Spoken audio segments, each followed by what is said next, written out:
Hi, Severin, or someone. Can you hear me? Hey, yes, I can hear you. Hey, great. I hope there's no echo otherwise. No, right now it's fine. Great. Okay, thanks. So Malmesbury. So.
Hello and good morning.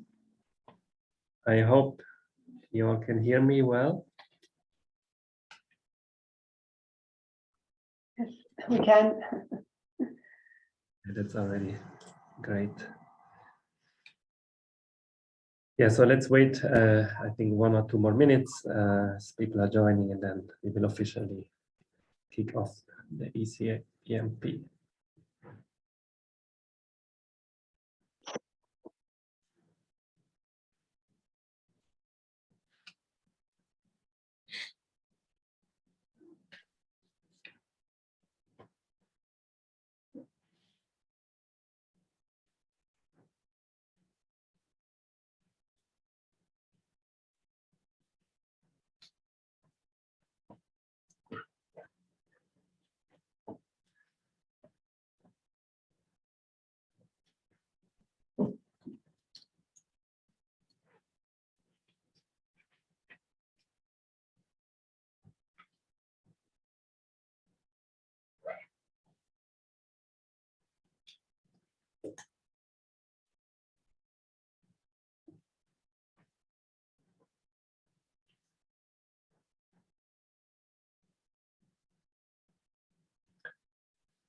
Okay, let's maybe while people are still dropping in already start by the introduction. So first of all, good morning everyone and welcome to this year's ECEMP, actually the first European climate and energy modeling platform, which is the continuation of the Energy Modeling Platform Europe, EMPE, a very successful conference forum.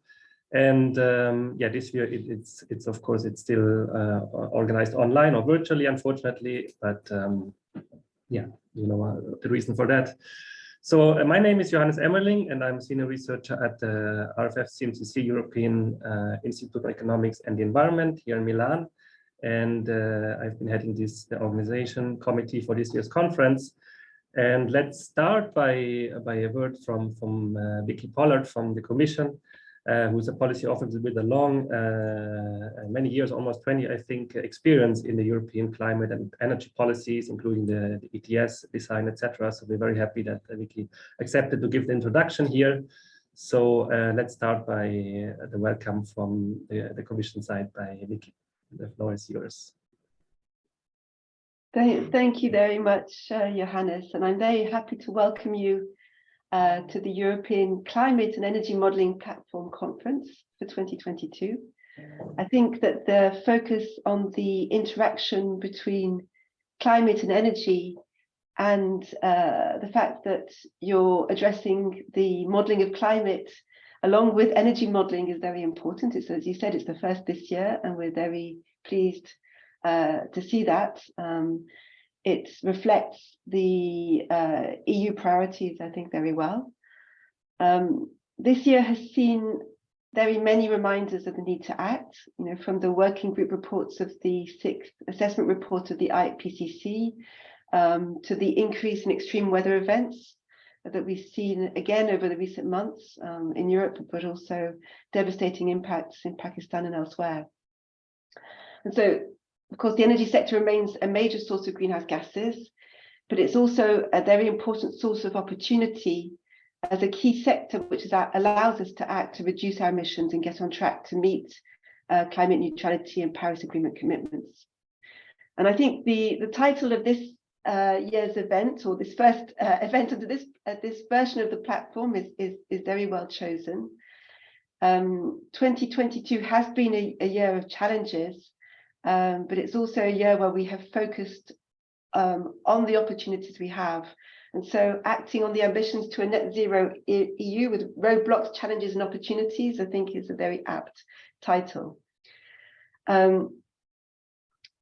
What we have seen this year is the great importance of the full implementation of our Fit for 55 package, and the importance of our climate and energy transformation measures for our energy security and for our economies and well-being. And so as we look at commitments and increasing climate ambition, as we design the policies to meet our 2030 and 2050 targets, But also as we look to accelerate the action, we really rely on the analysis and the outputs of the modelling that you're all working on for evidence-based policy. I think more than ever, we are in times of very high uncertainty. We need to accelerate and develop policy faster. And we really rely on the robust and well-targeted modelling and analysis to support this evidence-based policy and to ensure that our decisions are well informed. So events such as this are crucial. We're very pleased that this is going ahead. We're under the support of the Horizon 2020 programme. We're very pleased to see so many familiar faces, so many important projects represented here. It's a very important opportunity to come together to discuss the current and coming challenges, but also the opportunities available and how to capture these in your work and through this to have better and faster EU decision making and action. So thank you very much. I hope you have a good 3 days. I know it's online, but I think it's also a very welcome opportunity to take a step back, to share and to think about how we do things better. So thank you very much. And I'm going to hand you over now to Johannes and then to Will and Stephanie. And thank you to all for participating.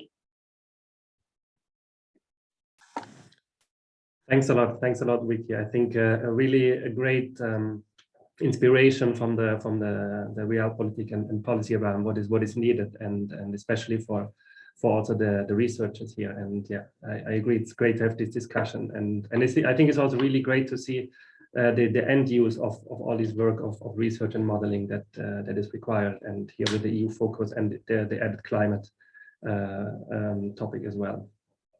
Thanks a lot. Yes, so this is just a welcome session. We will have the plenary at 11 o'clock. So just a few words of introduction from my side before I hand over to Will Usher, who is the coordinator of the ECMF project, which is the coordinator of this year's ECMP, and finally Stephanie from the IEA, who has of course also a very important say in these topics. So let me start by just a few slides introducing this year's ECMP. So yeah, so as maybe most of you probably saw, this is kind of the idea was to have the title change suggested also by the Commission was to capture this big importance of climate besides the energy modeling. So this name will be used, let's say, henceforward. But it is, of course, it stands on a long history. So this is actually the 6th edition, if I counted well, of the EMPE, if you count it together. So it's built quite already some momentum over these years.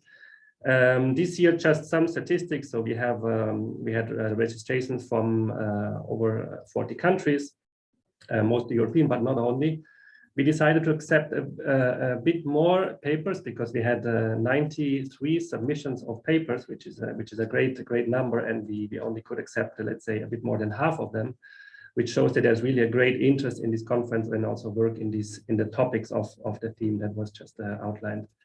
So overall, we will have almost, I think, 100 speakers and chairs through these 3 days. So I hope it's really a very informative and also lively discussion on these topics. We also have a poster session tomorrow afternoon that you already saw probably with over 20 posters. Also that I think is great. And we have these skills workshops, which has been there already the last years and have been always highly appreciated by participants. So we of course want to continue this tradition. Yes, as said, so we had a very great, as the organization committee, I think it was really a pleasure to have a look at all the very high quality submissions, and it was really challenging actually to choose the ones that could fill the slots, given that we have only a limited amount of time. Yeah, most of them with the EU level national focus, so really what is the purpose here, to really look at the EU as a whole and also country level impacts or energy modeling effort. And around 20% or so of the submissions which touch upon the climate where climate plays a role in terms of impacts on energy supply, etc. So it shows already that people are aware of this, and I think that's great. We will have two special issues for presenters, but also in case for participants at this conference who are working on similar topics. Just I want to already highlight them here. One is in the journal Energy Strategy Reviews, which has already hosted SIs in the past for the conference. And also one that was like last year in Open Research Europe, which is an online journal launched just, I think, last year by the European Commission and it has this kind of platinum open access approach where you don't have to pay a submission fee. So it's very, especially if funds are a problem, can be very interesting. And it's open access, of course, and both of these special issues are already open for submissions, and they will be open until the end of the year on the topic, which is the one just mentioned by Vicky, also of this conference. So we invite everyone interested or to reach out to us or directly submit on these links. We will add the one on energy strategy reviews later. This conference is always kind of co-organized, or let's say has contributions from a lot of European funded projects. In this year in particular, we had 10 projects, which you can see here, which contributed in the design of the program, the topics, and also in chairing specific topical sessions. So I think this is really a great part of this conference, that it's really rooted in projects which do a lot of relevant work in this field. And yeah, a lot of projects are, of course, coming in the next years that have been funded or have been accepted. So we hope to see this list increase in the future. In terms of topics, without going too much into detail already, so we decided on these 3 days. A first one on more the energy part, energy security, as it was mentioned, looking also at this, of course, geopolitical impacts on fossil fuels and also on low carbon fuels and trade, etc. This kind of very, let's say, important issues of this year. A second one that came out of last year that it was really found to be relevant was the role of innovation, technical change, societal change, and what role it plays for reaching net zero in Europe. And the third day, as it was already also mentioned, given that this year is also in the light of the latest AR6 report that has been kind of, or is being published this year, to take into these latest findings and what it means for also for, let's say, European policies, for instance, and also the short term. So these kind of 3 main topics we have identified, and basically the days are more or less structured around these 3 days. As said, we have 52 presentations in total, so 4 more than last year. We hope that's fine, but yeah, it was just really a lot of interesting works, and we didn't want to we want to give room to all of them to present. The rules are typically, as I think last week, we try to really stick it to a 15-minute presentation, so we have enough room for discussion and question and answers afterwards. We will have these, again, 9 skills workshops, as it has been very highly appreciated. We have, I think, a very diverse set of tools or skills, ranging from, let's say, more numerical methods, modeling tools, software, using software packages, up to engagement with stakeholders or a focus on industrial topics. So I think it's a very wide range that can be interesting for anyone, and they will also be registered or the videos, so they will be also made available afterwards. Yes, just I think probably by now everyone is familiar with Zoom and everything. So just a few rules here. So we have the plenary sessions, which are streamed through Zoom, as you already hear. That's easy. While the parallel sessions and skill workshops are actually handled through the B2Match platform with their own integrated video conferencing software, which is very easy. You just click on the link and it starts in your browser. Just one reminder here. So for those interested in the skills workshops, if you can just in the agenda click on the skills workshop that you might be interested or want to join, please just click on register. It's just 1 click, and then the organizer knows what people will be joining, and you will be also see it in your personalized agenda in the platform, so you don't miss anything. And you might also find actually already some material there, or what would be useful to you to install in terms of software, for instance, in case that's required. So it's very useful to do that. For questions and answers, there is, of course, the chat box in both softwares. So please just, if you have a comment or question, suggestion, put them in the chat box. And in case we have time, I mean, we planned quite a bit of time after for discussion. So if time allows, we will also allow our interventions for lively discussions. But yeah, I think it's always wise to start using the chat box, and we will, of course, pass the questions to the speaker. And as said, we have this kind of virtual reception and poster session, which is run on Spatial Chat, which is already set up. And this is tomorrow from 4 o'clock CET. Yeah, I think that's about it from our side. And as said, we're very happy to see this discussion going over the next 3 days. And finally, at the plenary closing, on Friday, we will try to summarize the main insights and findings, and then have also the interactive feedback and discussion round for future topics, etc., and new ideas, or also the format. So we will have this kind of feedback also. Would like to have a live discussion there in the closing session. Now, before I hand over to Will, who is the coordinator of the ECMF project under which we are organizing this conference, I want to give the floor to Miles Perry from the EEA for 1 minute on something that is, I think, relevant for maybe many of us, which work on modeling and scenarios. And given that now, especially after the IPCC, there is also there was this launch for asking for scenarios with a specific focus on Europe. So that might be interesting for many of us. So we thought that Miles could talk a minute about this call for European decarbonization scenarios. Great.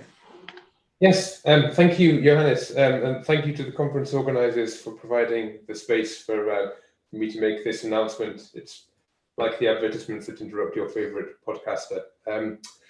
So I'm from the Secretariat of the European Scientific Advisory Board on Climate Change, and the advisory board is basically Europe's climate council, similar to the independent bodies advising national governments on their climate targets and policies that exist in a number of member states, and also in countries such as UK, Switzerland, and beyond. Some of you know me from my former job with the European Commission, but I just want to make clear that both the advisory board and its secretariat are independent from the European Commission and the Parliament and the Council. And the reason I'm making this intervention is to advertise the call for scenario data, which the board currently has open. You can see the details on the screen. One of the board's first tasks, as laid out in the European climate law, is to look into what the EU's emissions budget and climate targets for the period 2030 to 2050 could be. And so this call for scenario data is related to that. Yeah, the link is on the screen, yeah, I can post it in the chat as well.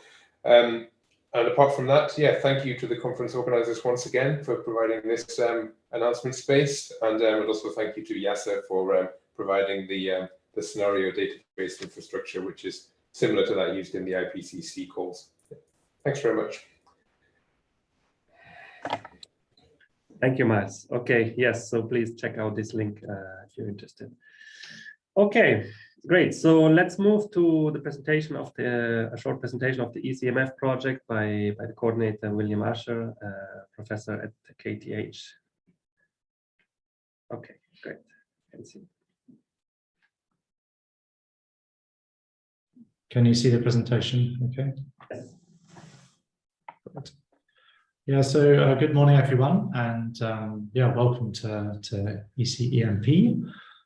It's great to be here, and I'm really excited to follow the program over the next 3 days and interact with you. I'd like to give a short introduction to the ECEMF project. So that's the European Climate and Energy Modeling Forum. So this is a Horizon 2020 project, which started in May 2021, and which I have the honour of coordinating on behalf of KTH, and involves about 15 partners from across Europe. I guess the aim of this presentation is to explain why ECEMF is involved so closely in the organisation of this conference, and I hope that will become clear over the course of the next few minutes. This project is a bit different to normal Horizon 2020 projects, and it's split almost evenly between half of the resources devoted to deep research into energy transition, and half into building a community and reinforcing that community around modelling, climate and energy modelling, and policy support. At the centre of the research programme is a model intercomparison exercise, so looking at pathways to climate neutrality for Europe. But this is supported and validated by detailed sectoral modelling.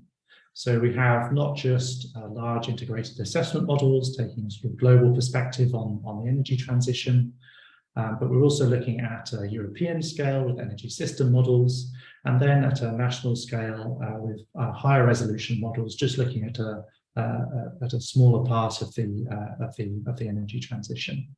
So the program as a whole, the research program within this project, really tries to answer or provide insights across the whole range of challenges that we identify across the topics of sort of sector coupling and human behaviour, the integration aspects of the energy transition, and also the policy insights we can derive from that.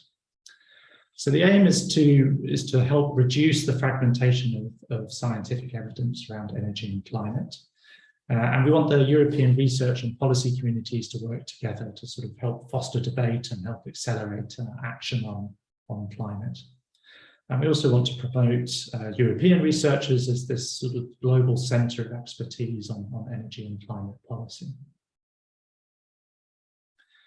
So the other half of the project is devoted to building a community. So establishing and reinforcing the already strong links between Horizon 2020 projects, but also reaching out to regional and national efforts to model and the climate and energy transition at the country level, at the regional level, but also to look at European modelling results from a national perspective. And we're really interested in supporting and pursuing this sort of national perspective on the European energy transition. For example, I have a small amount of seed funding at the moment to coordinate a Nordic chapter of ECEMF, if you like. It's not linked to the project, but the idea is that we'll reflect on, or the Nordic researchers will reflect on the European scenarios when they're publicly released early next year. So a core part of then this community building is this conference, the European Climate and Energy Modelling Platform. And ECEMF will be involved in coordinating and co-organising this conference for the next few years, certainly within the next 3 years of the project. And another core part then of the project is sharing data, tools, and also the model comparison infrastructure, with the aim to lower the barriers to entry and to ensure that it's not just the consortium partners that can participate in this exercise of comparing model results, but that we can bring in other research teams. And we also plan for the forum to continue existing beyond the end of the project, and we have a task looking at how we can structure the secretariat and other governing bodies to do this. So if you'd like to find out more about the project, then I'll make a quick plug for the parallel session today at 2 o'clock. So we've got two speakers from the project, Mark Decker and Robert Pietzka, who will be presenting on some of the preliminary results from our project, looking at the road to net zero across models and diagnostic exercises. You can subscribe and access, subscribe to our newsletter and access our published material at our website. For example, the model comparison protocol, which is like the recipe we use for diagnostic scenarios for interrogating our climate and energy models, is publicly available. And there are opportunities coming up to join our research policy workshops, where we try and co-create policy relevant research questions with you, to join the model into comparison, and to attend a training workshop which will support that endeavour. And you can follow us on Twitter and emails as well. Yeah, so I think that's all I have to say. I just want to give a big thanks to the organising committee, particularly Johannes, Panagiotis and Francesco, who are officially on the committee, and then Mariesta. A big shout out to Mariesta and Eduardo, who've been a huge help in and done an awful lot of work in helping make this conference a success. I'd also like to thank the other Horizon 2020 projects that Johannes showed on the slide earlier. And I'd also like to really recognise the commitment of the European Commission to this conference. They recognise that the value of having this interaction between policymakers and modelers and researchers. And I think this makes this really a unique event during the year. So I really look forward to following the programme over the next 3 days. Thank you very much. Thank you, Will. Great. Okay, perfect. So yeah, let's move on to our last speaker for this welcome session, who is Stephanie Buchert. She's the head of the demand sectors unit at the IEA, and as such, of course, a highly demanded person, especially this year or these days, let's say. So we're grateful that she found time to give a quick introduction on her work and opinion for this conference. So Stephanie, okay, I can see your screen, perfect. Thank you. Thanks. First of all, thanks a lot to the organizers for inviting me. I mean, it's great to see all these participants, and I think indeed it's a very important topic to make sure that we can learn from each other on modeling, on climate and energy modeling. So I'll just give some small introduction remark to make sure that you are not too late on the program.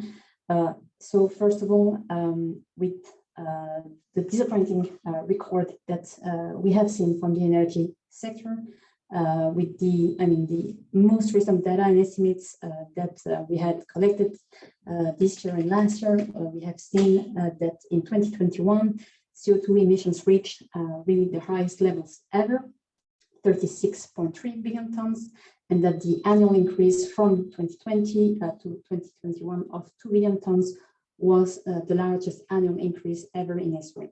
So this could be attributed to a strong rebound in economic activity, amplified by also adverse weather that we have seen, and some unprecedented constraints in global energy markets. But one thing is clear is that this number highlight that so far the recovery from the pandemic has not been the sustainable recovery that we were hoping for. And now turning also to investments. We, for many years within the world energy outlook, we have warned of a potential mismatch between investments in oil and gas supply and investments in clean energy technologies. In the case of oil and gas, upstream investment is now half of what it was in 2014, while oil and gas demand, even with the effects of the pandemic, has not changed to anything like to the same extent. The industry, of course, is undoubtedly able to do more with less today. Upstream operations are much leaner and more efficient, but still the new normal that we now observe for oil and gas investment appears geared towards a future in which consumption of oil and gas is stagnant or even in decline. Investments in clean energy technologies and related infrastructure was much more resilient in 2020, and we expect there to be a slight uptick this year. But while oil and gas investment is broadly aligned with the net zero scenario, the same cannot be said for today's investments in energy transition, which needs to more than triple. So of course, if you don't have the boost in the right-hand side of this figure, then you can have the left-hand oil and gas figure while still maintaining reliable energy supply. So what we are also seeing in the energy market today is not related to clean energy transition or climate policies, but the mismatch that you are looking at on the screen creates really risk for the future. And of course, given the current situation, it has been even more exacerbated. So now turning to gas prices and fossil fuel prices in general, but here really focusing on gas prices. Here we are showing the volatile evolution of TTF, so the European gas benchmark, as well as the Asian spot LNG price. We clearly see that gas markets have really experienced a roller coaster over the last year and a half, predicting, but also being exacerbated by Russia's invasion of Ukraine. So in the first half of 2021, already gas prices started to increase steadily, driven by naturally tightening market fundamentals. Demand was very strong, while supply was weaker. Then we had also a number of outages. And from September 2021, as you can see, a surge in gas prices was mainly driven by Gazprom's drastic reduction in its gas supplies to the EU ahead of the winter season. This has been further exacerbated by Russia's invasion of Ukraine, which created a moment of unprecedented market uncertainty in March of this year. And since mid-June, the steep supply cuts on Nord Stream drove Russian flows well beyond contractual levels, creating really structural uncertainty on the European markets and driving up gas prices to an all-time high of $99 per MBTU by the end of August. So clearly, consumers are facing high prices and leading to huge energy bills. So in that context, of this crisis, the IEA has released, in collaboration with the European Commission, a report to raise really European citizens' awareness of the benefits of energy savings and the importance of putting energy efficiency at the heart of planning and investments. So we have shown different actions that could be undertaken by EU citizens, 9 actions. And if all citizens were to make those actions, this could save enough oil to fill 120 super tankers and enough natural gas to heat 20 million homes. We have seen during the last few months that people across Europe have helped Ukraine by making donations or aiding refugees directly, and many would like to do more. We have seen that right now many households are experiencing high energy bills because of the energy crisis exacerbated by the war. Of course, using less energy is not only an immediate way for Europeans to reduce their bills, but it's also a way to support Ukraine by reducing the need for Russian oil and gas, and also helping them to reduce the revenue streams from funding the invasion. There are simple actions that we can take there. Turning down the thermostat by just 1 degree will save around 7% of the energy used for heating. So finally, looking around, it's clear that the journey to make a more secure and sustainable energy system will not be a smooth one, but Russia's invasion of Ukraine makes it crystal clear why we have to press ahead. There will inevitably be a scramble for short-term alternative to fossil fuels from Russia. We have observed that coal power generation has been increasing in some countries as a response to a very high gas prices, but we clearly must avoid a situation where our immediate responses lock in longer-term problems and in the end increase our reliance on volatile fossil fuels. The tragic situation in Ukraine puts so much into uncertainty. However, one thing is clear: the shift to a cleaner energy system is a way out of our present circumstances. Thanks for your attention. So I hope I was short enough to make sure that we can make it for the agenda.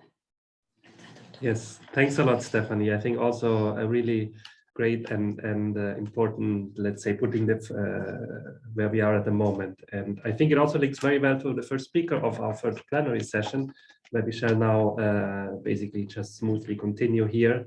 And I'll hand over to Will, I think, who's chairing that session, who will, and then the first speaker, Georg Zackmann from Bruegel, who will continue on this the issues that you just started mentioning. So thanks again, Stephanie, and over to you, Will, for the first plenary. Thanks. Yeah, so good morning again, everyone, and welcome to this first plenary session. So the title of this session is Energy Security and Geopolitics for Fossil and Low Carbon Fuels. And we've got 4 speakers, which you can see on the screen. So I'll first introduce the 4 speakers, and then I'll hand over to Georg to give his presentation. Georg Zackmann is a senior fellow at Bruegel, where he's worked since 2009 on energy and climate policy. And his work focuses on regional and distributional impacts of decarbonisation and the analysis and design of different markets, including gas, carbon, and electricity markets, and EU and energy and climate policy stand and the key challenges ahead. And then I'll introduce our second speaker, who will talk after Georg, and that's Alessia De Vita. She's an energy and process engineer by background, and is currently director at E3 Modelling and manager of their Berlin office. Her main focus is on policy analysis and scenario design for the Primes modelling team, and she has over 12 years of experience in energy, transport, economic and environmental policy modelling, and has worked on all major energy and climate policy packages of the EU. Our third speaker is Francesco Ferrioli. He's a member of the energy modelling team at DG Energy and has a background in engineering and worked as a researcher in energy technology and policy. And prior to working at DG Energy, he worked on competition policy in the energy field. And finally, our final speaker of today is Riccardo Guarini. He's an economist and holds an MBA in finance and an MSc and DSc in energy. So Riccardo joined IRENA in 2018 as a senior program officer, and he's co-author of the IRENA Global Roadmap series, including the latest World Energy Transitions Outlook, which he'll be talking about. So we've got a really experienced and diverse panel, and I'm really looking forward to hearing the insights from these different speakers. A reminder to the speakers, you have 15 minutes to present, and then we'll have 5 minutes for questions. And so the audience will be able to ask questions through the chat, and I will then ask the questions to the speakers.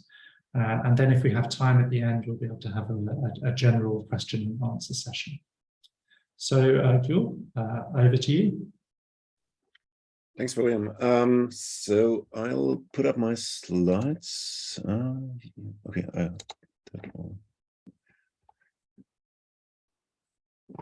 so let's go here. So, okay, I would like to introduce a bit of our analysis of the current situation in the European energy markets, and yeah, slightly provocatively stating that this is one scenario that most of you have not modeled before, and it's a very exciting scenario to be in.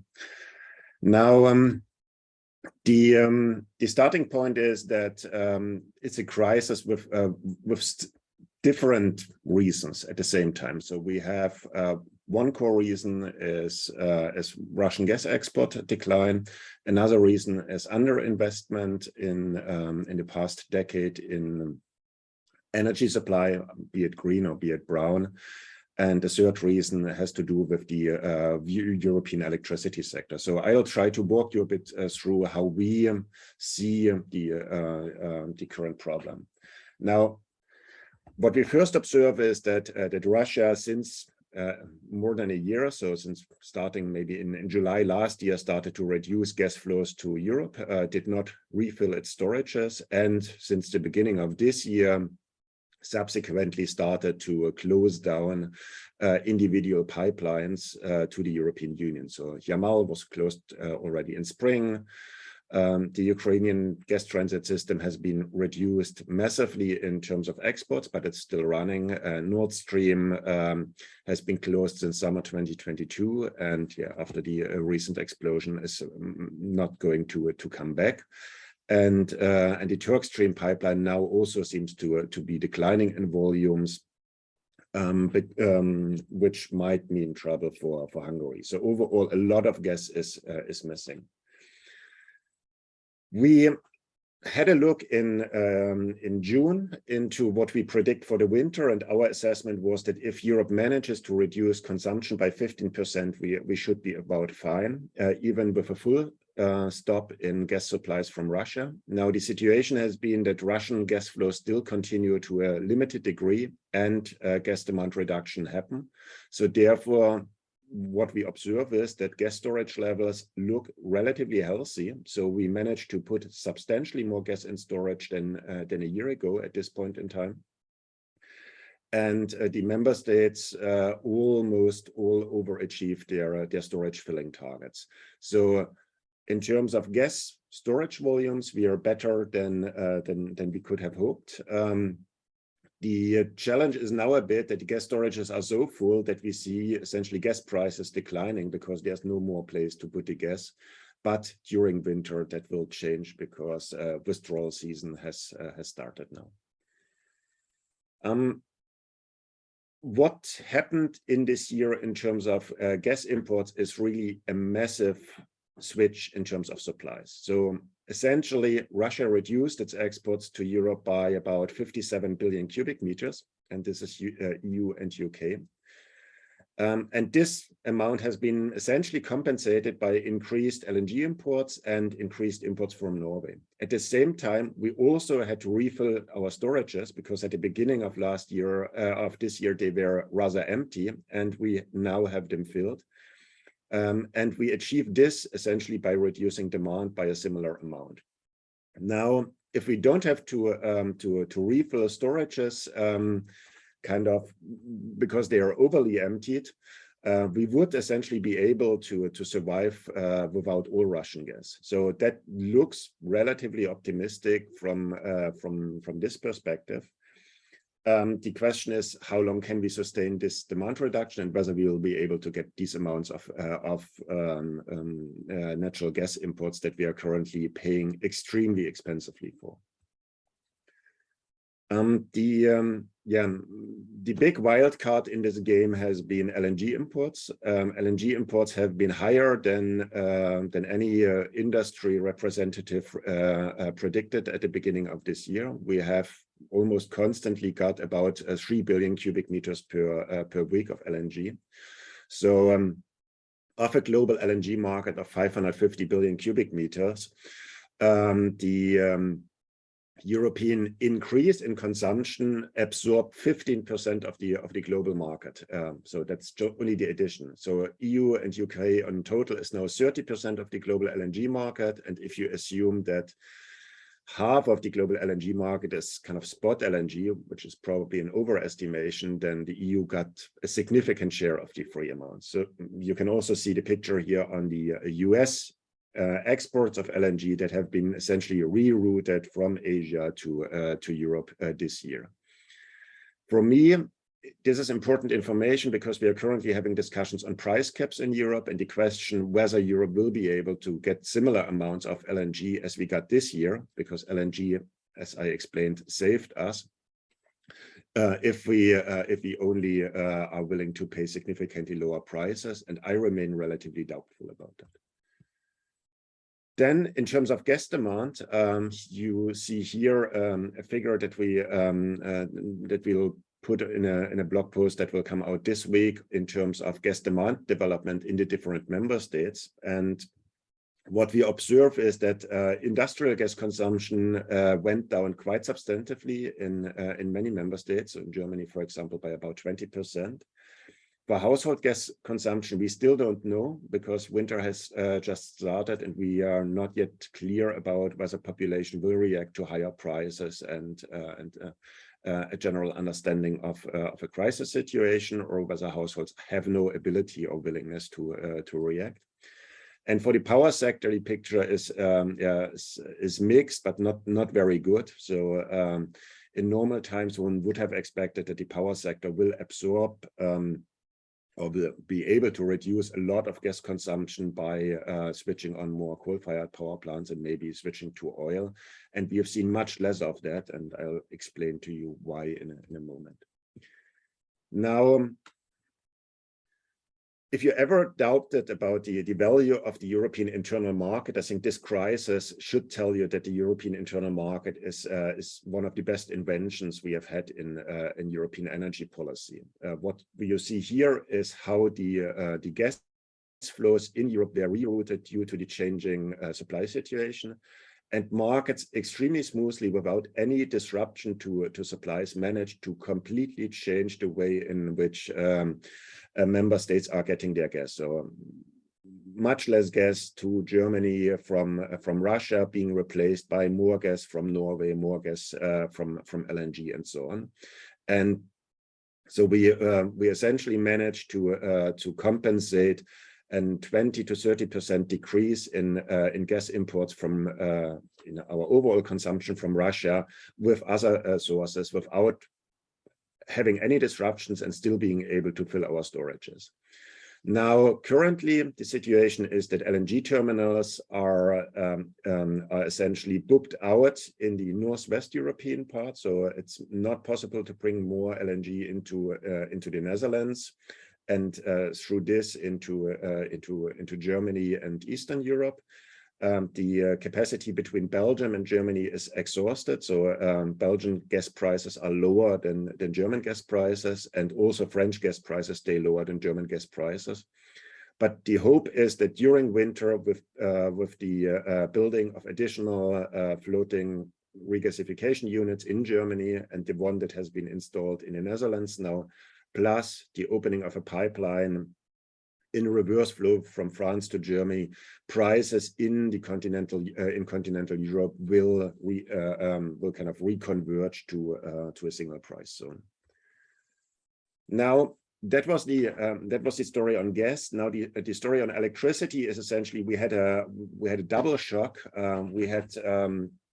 We are currently lacking about 6% of generation of overall European generation due to a lower nuclear output, and another 3% due to lower output of hydropower plants. At the same time, after COVID, the kind of willingness to consume has increased. So that essentially led to a picture where prices, and on top of that, the gas and coal prices increased. So we have a leftward shift of the supply curve and an upward shift of the supply curve and a rightward shift of the demand curve. So the situation is extremely tense on European electricity markets. And what is somewhat shocking is that electricity demand did not yet react strongly to the high prices. I think that is something we need to better understand, why price elasticities are so muted in European markets, both for gas and electricity, whether it has to do with market mechanics or whether it has to do really with the abilities of consumers to substitute away from energy. That's now already 2 weeks back. So the situation looks even more relaxed by now in terms of European gas and electricity markets. You see that there are different price zones for gas and electricity in Europe still. The challenge, however, is still that prices are about 5 times higher than before the crisis, and that this will have, if it trickles down to final consumers, have drastic social fiscal consequences. One challenge that we have is it's extremely difficult to get an understanding of retail tariffs in Europe. So there is no, at least to my knowledge, good databases. And as I said before, the high storage filling levels might also lead to an artifact in terms of low prices now, but kind of shifting back to higher prices when the storage withdrawal season restarts. The one side problems with these high and volatile prices that we are having is that it strains massively the liquidity of energy companies, because energy companies have to, because energy companies have to put margin into the if they sell energy, they have to put margin aside in order to be able to compensate their buyers if they cannot deliver, and the corresponding margin calls have exploded in past weeks and months, and that has led to discussions about also capping prices in order to reduce the risk of companies not being able to sell forward anymore because the margin requirements have exploded. Now, what's the situation on the side of the economy? So, in terms of companies, what we see is that energy companies are starting to get nationalized in some instances. So, the energy importer in Germany, Uniper, the French also before state-owned EDF are now going to be fully nationalized. Other companies are under trusteeship that belong to Russia. Energy intensive companies, so far, my observation is that we have not seen big insolvencies, but production closures. So companies are still hoping that they can survive the storm and come back with production when energy prices normalized.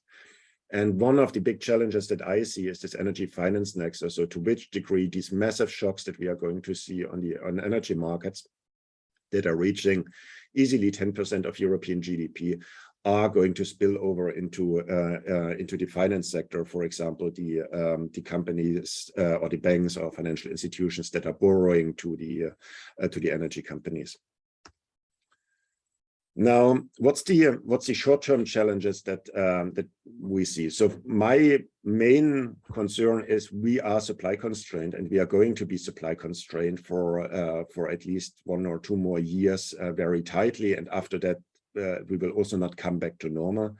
So we have to save gas, and we have to find ways to allocate scarce volumes of gas in Europe, either through market prices or through a political allocation. And how we do that is, for me, kind of the big question. We can discuss about price caps, we can discuss about subsidies, but in the end of the day, it's all about allocation of scarce amounts of energy, because that's what is at the back of. If you subsidize industrial consumers, you're giving them more money to buy energy away from household consumers or from industrial companies in other countries. So all these subsidy discussion and price cap discussion are essentially discussions over the allocation of scarce amounts of energy. And that we need to understand better, and also make clear to policymakers that just subsidizing is not going to solve any problem.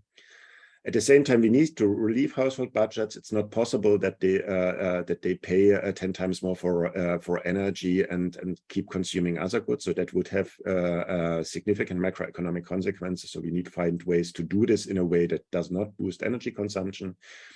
And in my view, sitting in Germany, being very reliant on gas imports through neighboring countries and not having own LNG terminals, of course, the thinking is that keeping the European market together is of eminent importance. And I would still argue that keeping the European market together in this crisis will also be the only way we can safeguard the energy transition later on, because if we do not show trust in this crisis situation, it will mean that every member state will have to consider its energy system as an island, and that might make the transition excessively expensive.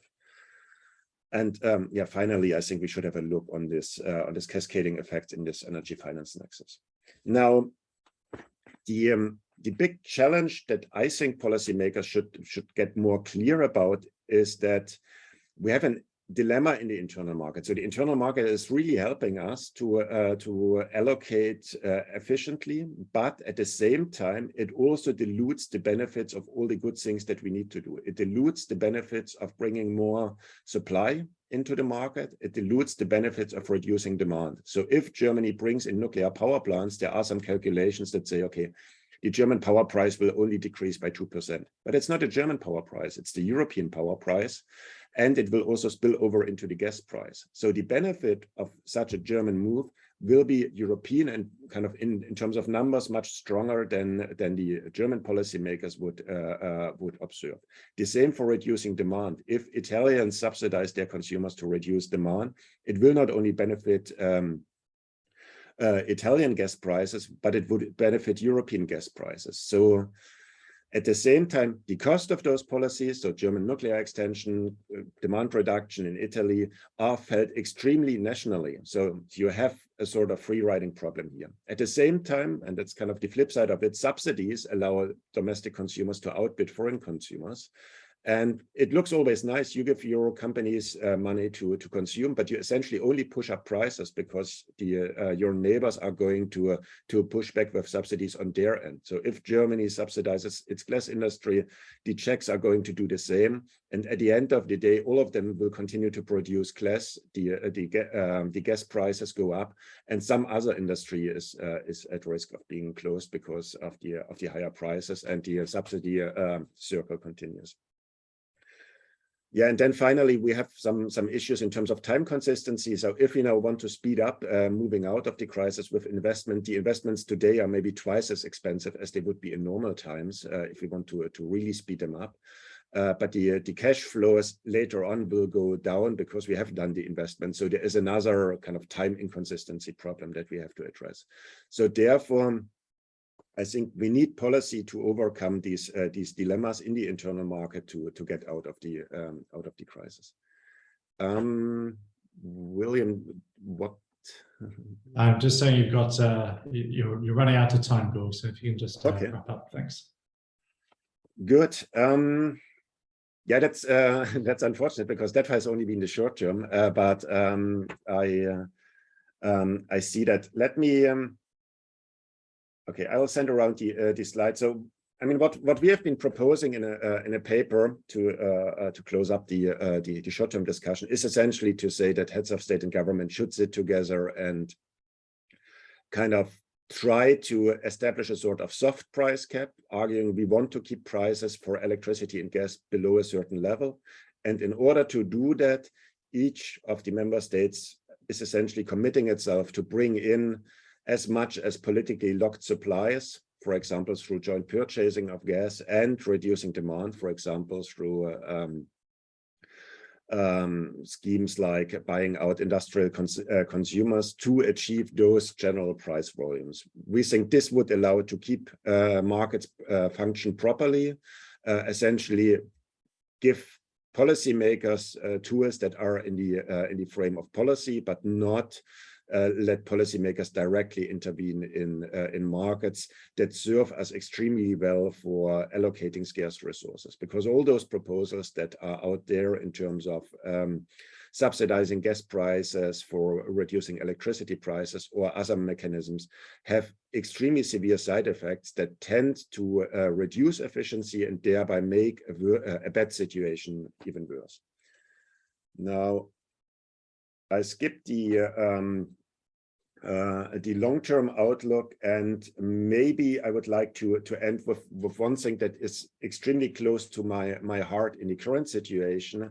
That is, when we were falling into this energy crisis, I think it became even more clear to everybody involved that the data quality and data availability in Europe in terms of energy data is extremely fragmented, inconsistent, and delayed. I think it is.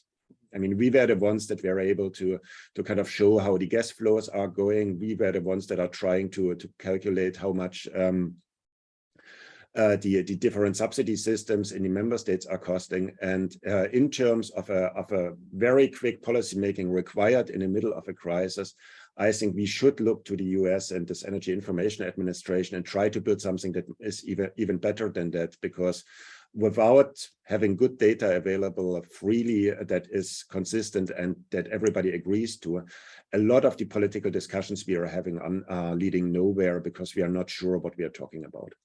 And with this, I close and thank you for your attention. Great, thank you very much, Gul. So we've got a couple of minutes for questions. If you do have a question, you can either put up your hand and you can then speak, or you can write your question in the chat. So while you're thinking about that, maybe Gurva, I could actually just ask you to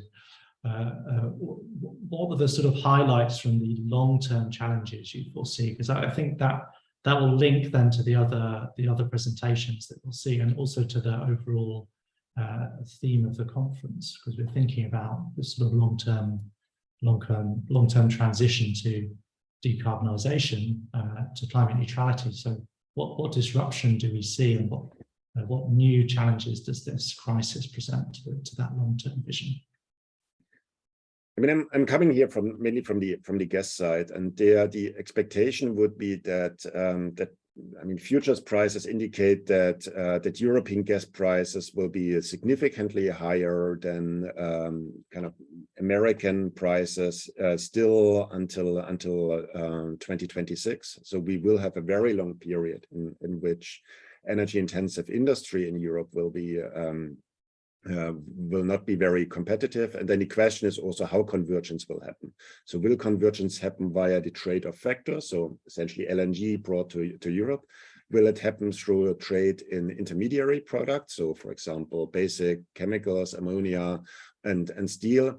Or will it happen essentially to a complete change in specialization in Europe, moving away from all implicitly energy-intensive industries? And I mean, the current policy seems to be very much in trying to hold out, so to kind of just subsidize everything, trying to build a bridge. And my feeling is that there is an implicit hope behind that at some moment the Russians will start supplying us again. And I feel that this is politically unwise. I feel that this is also not going to solve the bigger structural issue, because my feeling is that the high energy intensity in some European countries has been due to an ill-conceived subsidization of those sectors. That is a bit like if we had subsidized textile industries in the 60s until today in order to keep the workers there. And I mean, we have become much richer without the textile industry. And I think for the energy intensive industry, we should also think about to which degree outsourcing, especially intermediary products, might make sense. So my conclusion from kind of this first look into this question is, how will essentially the economic geography globally, but also within Europe, change with the changing energy prices? I think it's very interesting to think about it on a national context. In Germany, we have a discussion about whether electricity should be cheaper when in regions where there's wind, close to the Baltic and at North Sea, than where there is demand, in order to kind of relocate industry. We can have this discussion in Europe, where there's a lot of space in Spain and a lot of sun. So why energy intensive industry should not locate there? And then on a global level, also the question, should we essentially trade hydrogen to continue our industrial structure as we have it today? Or should we move to trade basic metallurgic products and still build the cars in Europe? I think it's going to be exciting times. Yeah, indeed. We live in interesting times. Thank you very much. Okay, there is a question from Mario in the chat. So I'll ask, could you actually answer that in the chat? We're going to move on to our next speaker now, so we don't go over time. So I'd like to invite Alessia De Vita, who's giving a presentation on analysing the energy system impacts of the RE-Power EU communication. So Alessia, over to you.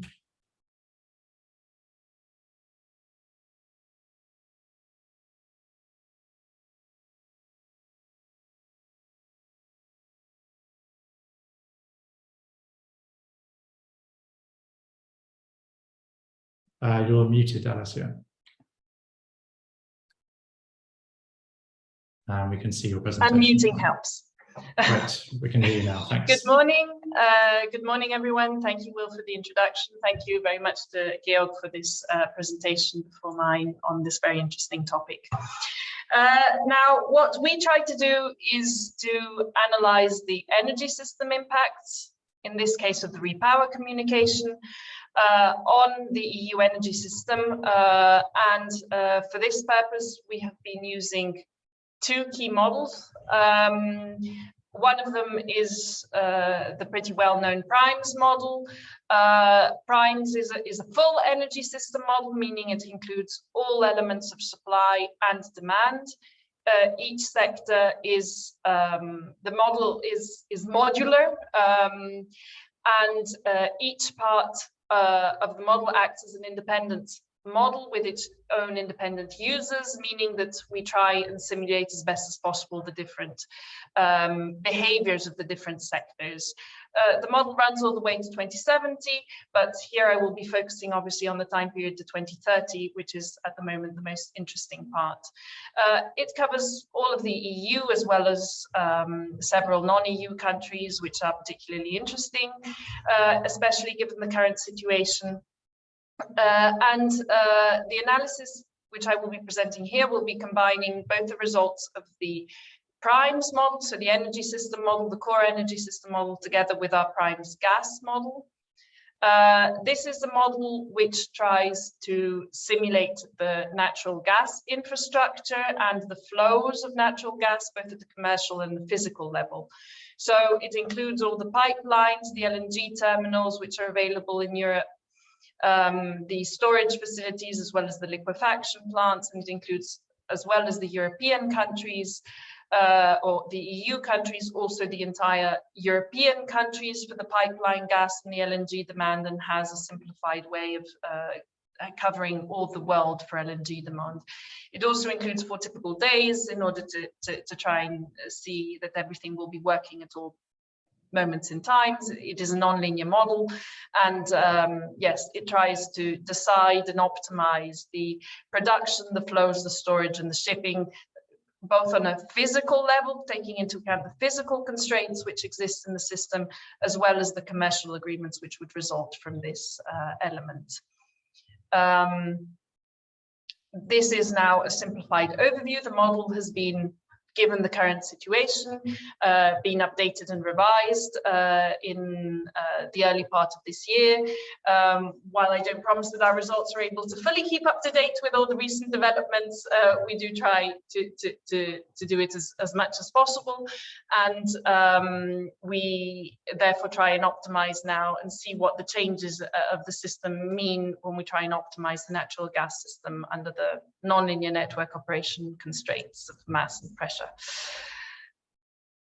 So the scenarios that I will be showing here are of 3 kinds. One is a reference scenario, so a scenario where only the old 2030 targets are met, where old national policies are included, and the old, or let's say the currently implemented national policies, but not the proposed EU policies, are included.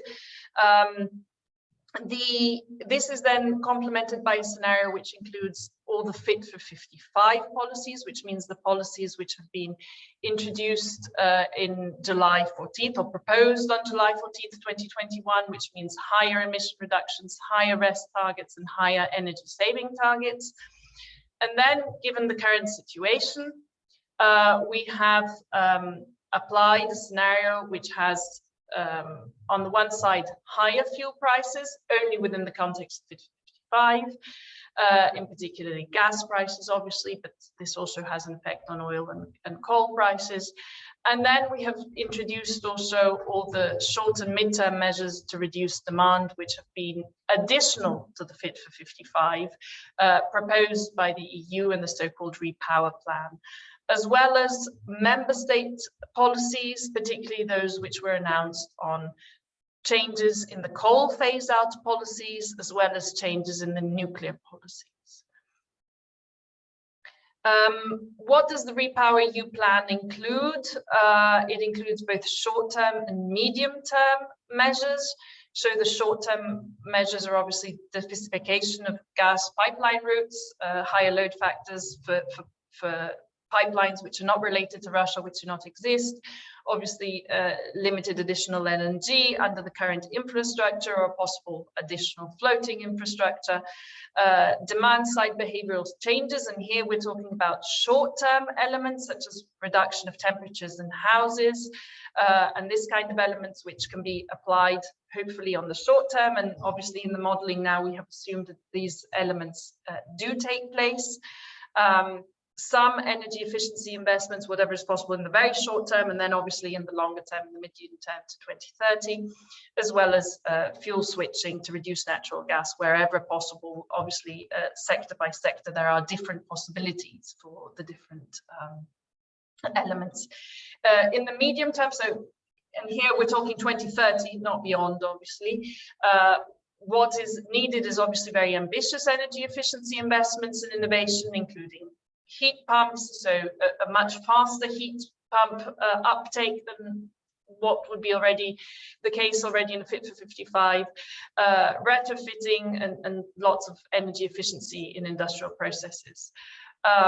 Additional renewables, in particular PV, on and offshore wind deployment, hopefully facilitated by a faster deployment and faster bureaucratic processes. Additional investments in the power grid, new LNG where possible, and development of biomethane production, which would be basically a form of domestic gas production, so as to include more biomethane in our gas mix, as well as more hydrogen in our gas mix. There are three basically key directions which this implies. One is obviously the diversification of what we import of fossil fuels. The other is the acceleration of the energy transition as such. And the other is obviously to boost as much as possible energy savings. These are now just abstracts from the staff working document, which was done, which shows the changes which occur between the scenarios, and I will be going into this by sector a bit more in detail. But what one sees very clearly already here is that between the Fit for 55 and the repower, the main element which is being compressed is the natural gas component. And obviously there is also the issue that hydrogen use is expected to be expanded to over double the capacity. This is a huge acceleration compared to previous plans in order to shift, to accelerate the green transition overall. So this is the primary energy consumption. Now, one of the important things to note is obviously that already the policies implemented in the Fit for 55 package caused significant energy savings. So this is something crucial, that if countries and member states do deploy the policies which are envisaged in the Fit for 55, this will already bring us a lot closer to what we need in reality in the case of the energy crisis, aside from all the climate implications. However, obviously, the energy efficiency in the Fit for 55 does not specifically aim at reducing natural gas. Whereas, on the contrary, the policies of the Repower EU context obviously aim at reducing the gas consumption, the natural gas consumption significantly. So this is what we see here, that the orange bulk, while reducing slightly in the Fit for 55, does not reduce to the extent that we would be seeing in a Repower context. What happens in power generation? Now here we have two elements which take place due to the high prices. On the one side, we would see, and also based on the announcements, obviously, because solid and nuclear, aside from economic benefits, are obviously highly driven by national policies in terms of phase outs, either of solids or of nuclears. And we have seen that these elements have been put on hold in many cases, and this would also be, let's say, a natural economic reaction to a certain degree, that these power plants would continue to be used. And on the other side, we see a higher increase in renewables, So in principle, all power plants which are not related to gas must be maximized in order to reduce as much as possible the gas consumption. Electricity demand does not reduce, obviously, in total. On the contrary, it could be even expected to slightly increase, both due to the higher hydrogen included in the scenarios, as well as the shift towards electrification. Although this would obviously allows, from a primary energy perspective, for us to use more, to have a more efficient system. In the domestic sector, again, we see that if we see the line of what is happening in the Fit for 55 scenario, we already see huge emission reductions, which would be caused by the policies included in the Fit for 55. The behavioral measures will allow us to reduce even further the consumption in 2025. And then the structural measures, as in the increase of renovation, the shift to heat pumps, will allow us, on the one hand, to save additional energy compared to a Fit for 55 context, as well as compress the natural gas consumption in all the domestic sectors. In industry, we see something similar. So again, it's the Fit for 55. So in the first instance, we obviously have a recovery from COVID, which also causes additional demand in 2025, but then the Fit for 55 package could already lead to considerable increases in energy savings compared to a reference context. Obviously, the ETS prices would play a role, as well as then in the repower context, the inclusion also of high prices and specific measures for industry. This is now what if one puts it all and sees what the natural gas consumption would be. Here we have 3 exemplary scenarios which are shown. One would be a basic Fit for 55, which, as we see, the blue line already causes a significant decrease over time of natural gas consumption. If we were only to apply high prices, this would obviously also have an effect, particularly in the period 2025 to 2030, of decreasing demand. And then if we apply specific policies, as is envisaged in the repower, we would have a really high acceleration of the reduction of natural gas consumption.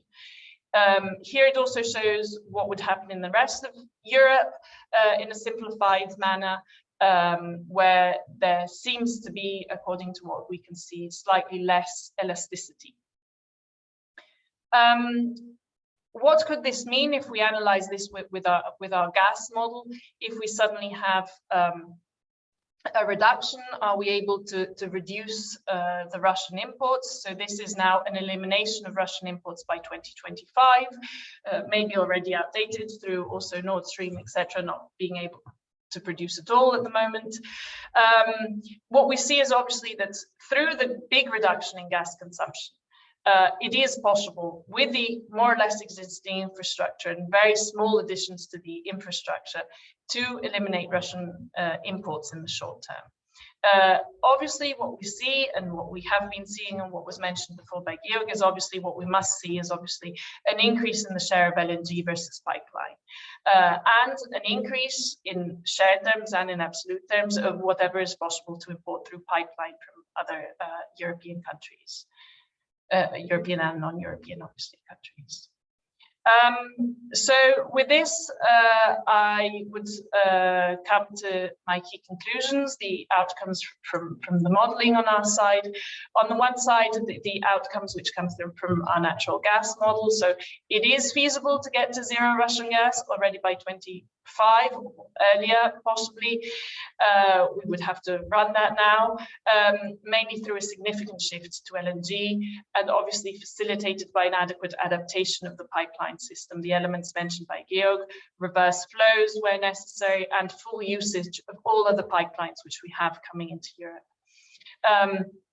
It is critical, however, to reduce natural gas demand, to displace Russian gas effectively, ideally at a more affordable cost. So I perfectly agree with Georg that any element which can increase at any point in Europe the reduction of natural gas consumption is essential to help the overall EU reduction of gas demand. Without a reduction in gas demand, the gas supply possibilities to Europe actually reach their limits, their physical limits, because although we can increase some floating units, etc., this will only be possible to a limited extent, in particular in the short term. The world LNG supply capacities are under expansion and can cover the additional energy needs, but they are under expansion. It does not mean that we can all apply to them tomorrow. Obviously, there is a remarkable change in where the gas flows and what commercial transactions are happening when we substitute Russian gas and increasing energy. What are the key steps and the key important things to mention? Obviously, it is essential that we remain on the path of the Fit for 55, that the policies and the elements that are there, in particular for energy efficiency, remains, because it is already the path which was designed through the Fit for 55, which allows us to go, obviously, in the first instance, given the current context, to save a lot of energy, and then obviously emission savings, which continue to be very important. So the three directions that we mentioned before, so diversifying energy supply from imported fuels, what does it mean? It means a diversification of imports, a shift from pipeline to LNG, as well as additional infrastructure, in particular to address short-term bottlenecks, because hopefully through the Fit for 55, through the longer-term investments, it is only a short-term bottleneck until we actually manage to reduce demand anyway. Energy saving measures, essential. Short-term behavioral measures, longer-term needs investments, obviously, on many different aspects, many of which were mentioned also by Georg before. And then accelerating, obviously, the clean energy transition and all the elements which are related to that, increasing, obviously, the direct use of RES in all sector, and then the increase of electrification in order to reduce fossil fuel dependence overall, and in particular of gas. With this, I conclude, and thank you very much. I believe I'm more or less on time. Yeah, thanks a lot, Alessia. That was really interesting, and yeah, thanks for keeping to time. I think we've got about 3 minutes for questions. So there are a few posted in the chat. So one from Gunnar Ledera. Do you see any scope to accelerate the Repower EU gas demand reductions to the time before 2025, given that we'll go through high scarcity until then? Well, I believe there is some scope in particular. I mean, the point is there is scope to use the additional pipeline infrastructure, etc.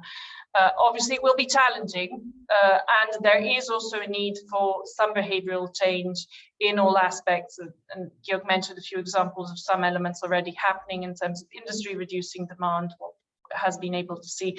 But obviously, what kind of winter we will be getting will obviously be essential, because if it will be a very cold winter, it will obviously be more challenging for everyone and everywhere. Great, thanks. Yeah, I was struck in your model results actually by the key role that reduction of final energy demand will play. That seemed to be a direct link between the reduction in gas and the reduction in final demand in the industrial and residential sectors. And I guess this raises the question of, well, how are these demand reductions implemented, and efficiency improvements often face hurdles to adoption. So it therefore seems important that national and European policy targets this directly and in an urgent way. Would you agree with that?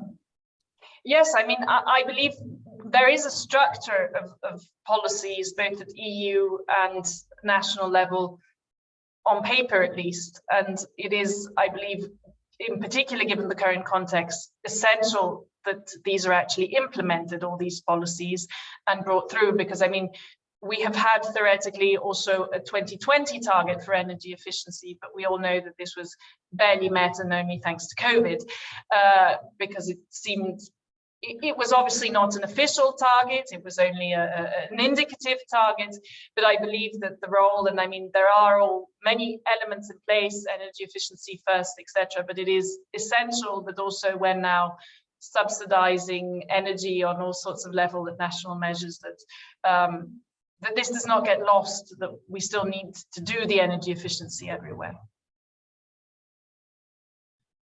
Right, many thanks, Alessia. So there are a couple of further questions in the chat. I think I think I'll ask you to, maybe you could answer them in the chat if that's all right, mainly clarifying questions. Great, and we'll move on to a presentation from Francesco Ferrioli. So talking about modelling, policy making and the energy crisis. So Francesco, over to you.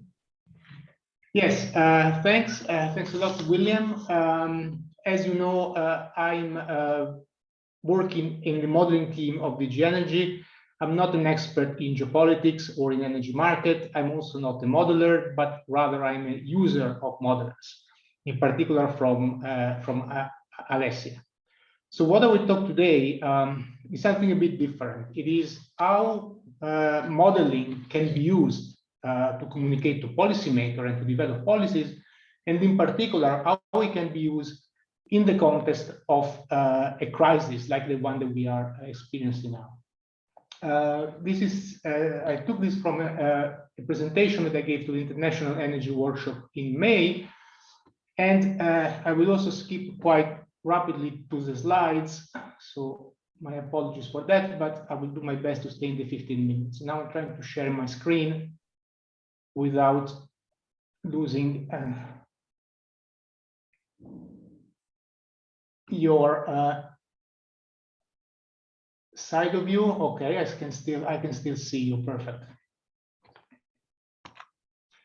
So I don't know you, but our priority at the Commission completely changed in the past few years. First, we had the COVID crisis, and then the energy crisis, the Ukraine crisis, and this completely changed the prices, the quantity, and even the targets of energy policy.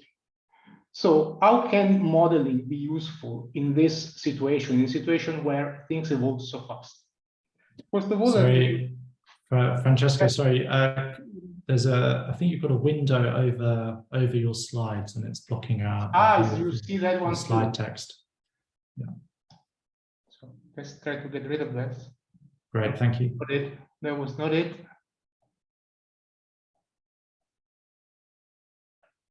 Better? Yes, that's better, thank you. Okay, now I cannot see you anymore, so you have to shout if there is something from me.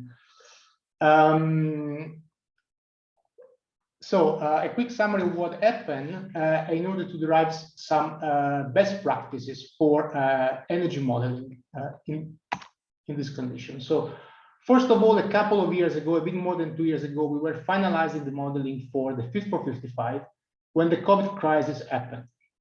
GDP crashed. Our colleagues in DG ECFIN immediately realized that this was a V-shaped crisis. It was a sudden drop to be followed by a rebound when the pandemic would ease.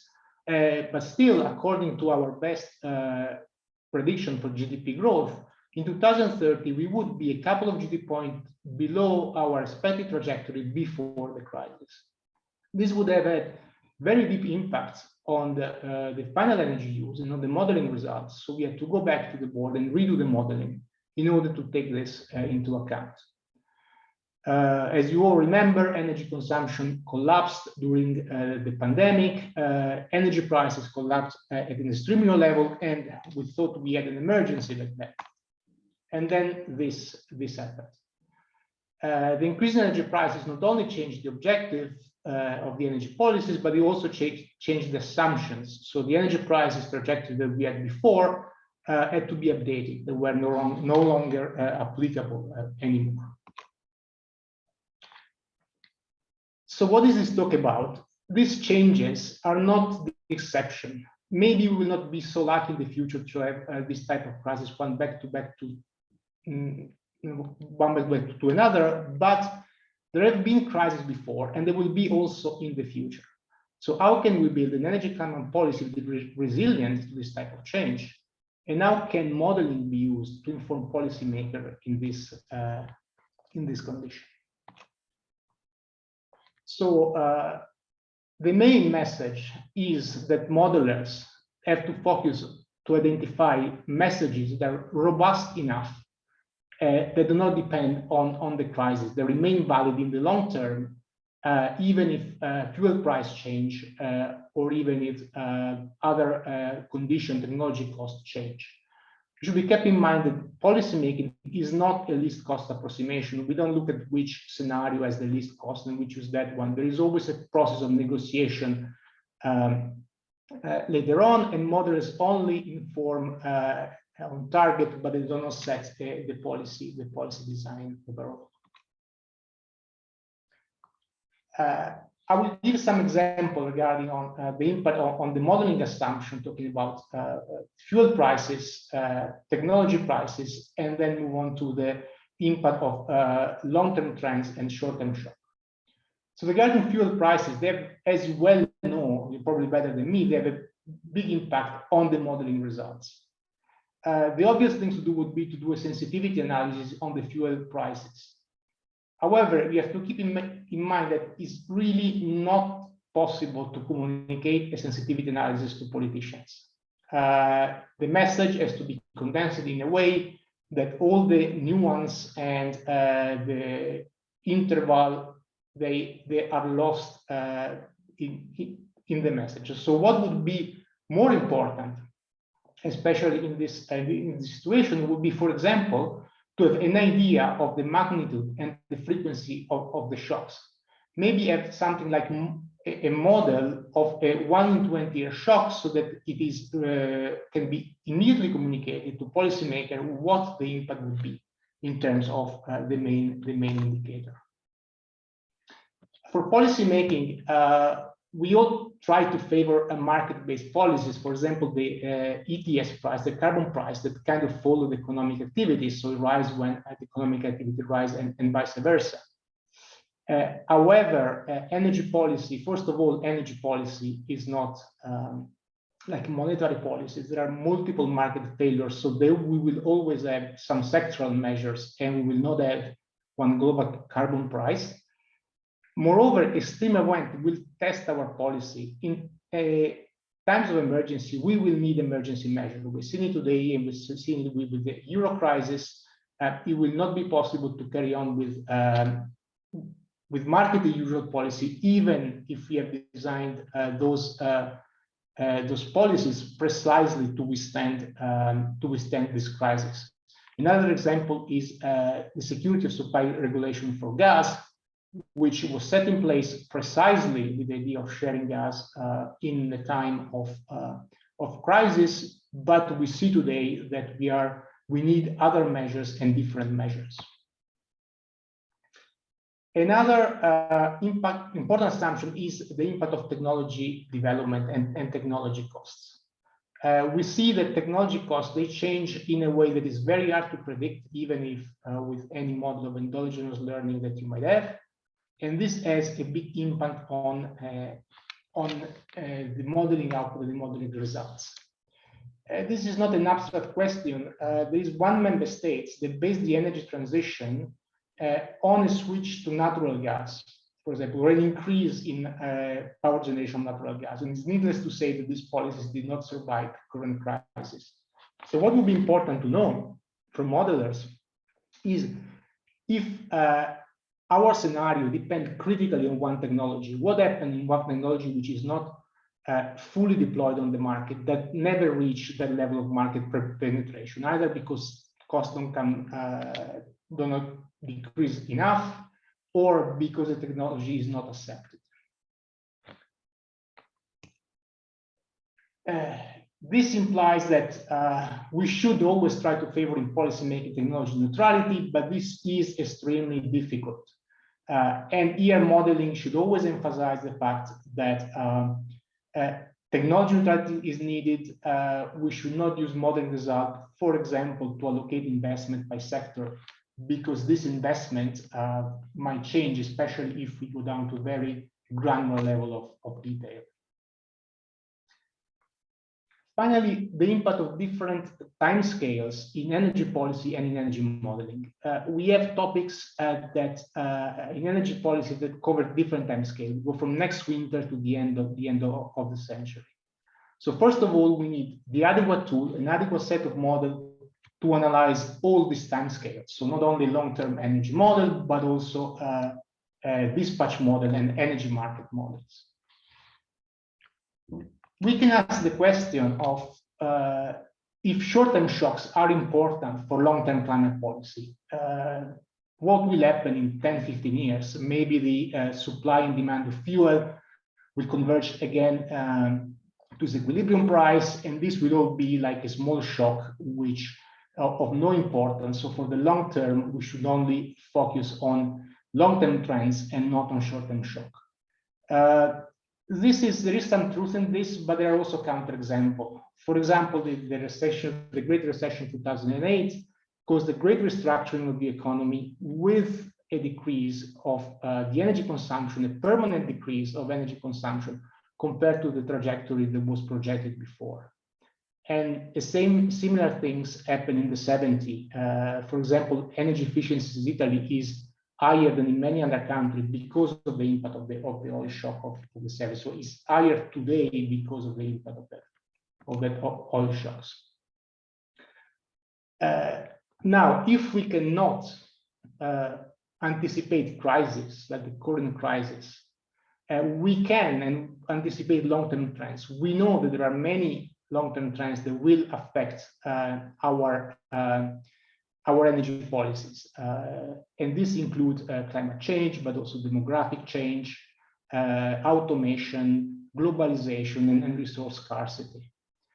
It is extremely important to analyze these changes. It's difficult, but extremely important because we did a recent study, and we have seen, for example, that with some reasonable assumptions, the impact of all this trend could be as large, at least as large as the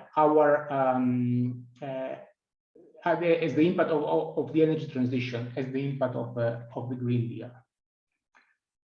And here I want to make a short parenthesis to talk about the REPowerEU from a different perspective. Now we see that it's completely different. The purpose of the scenario is completely different. It's no more reducing emission, but it is reducing imports from Russia. We are talking about restarting or extending the lifetime of coal-fired power plants. We are even using different units. Now we measure everything in BCM. We were never doing this before. So is the REPowerEU a radical change in energy policy? I claim that it is not. It is not because the security of energy supply has always been a very important co-benefit of our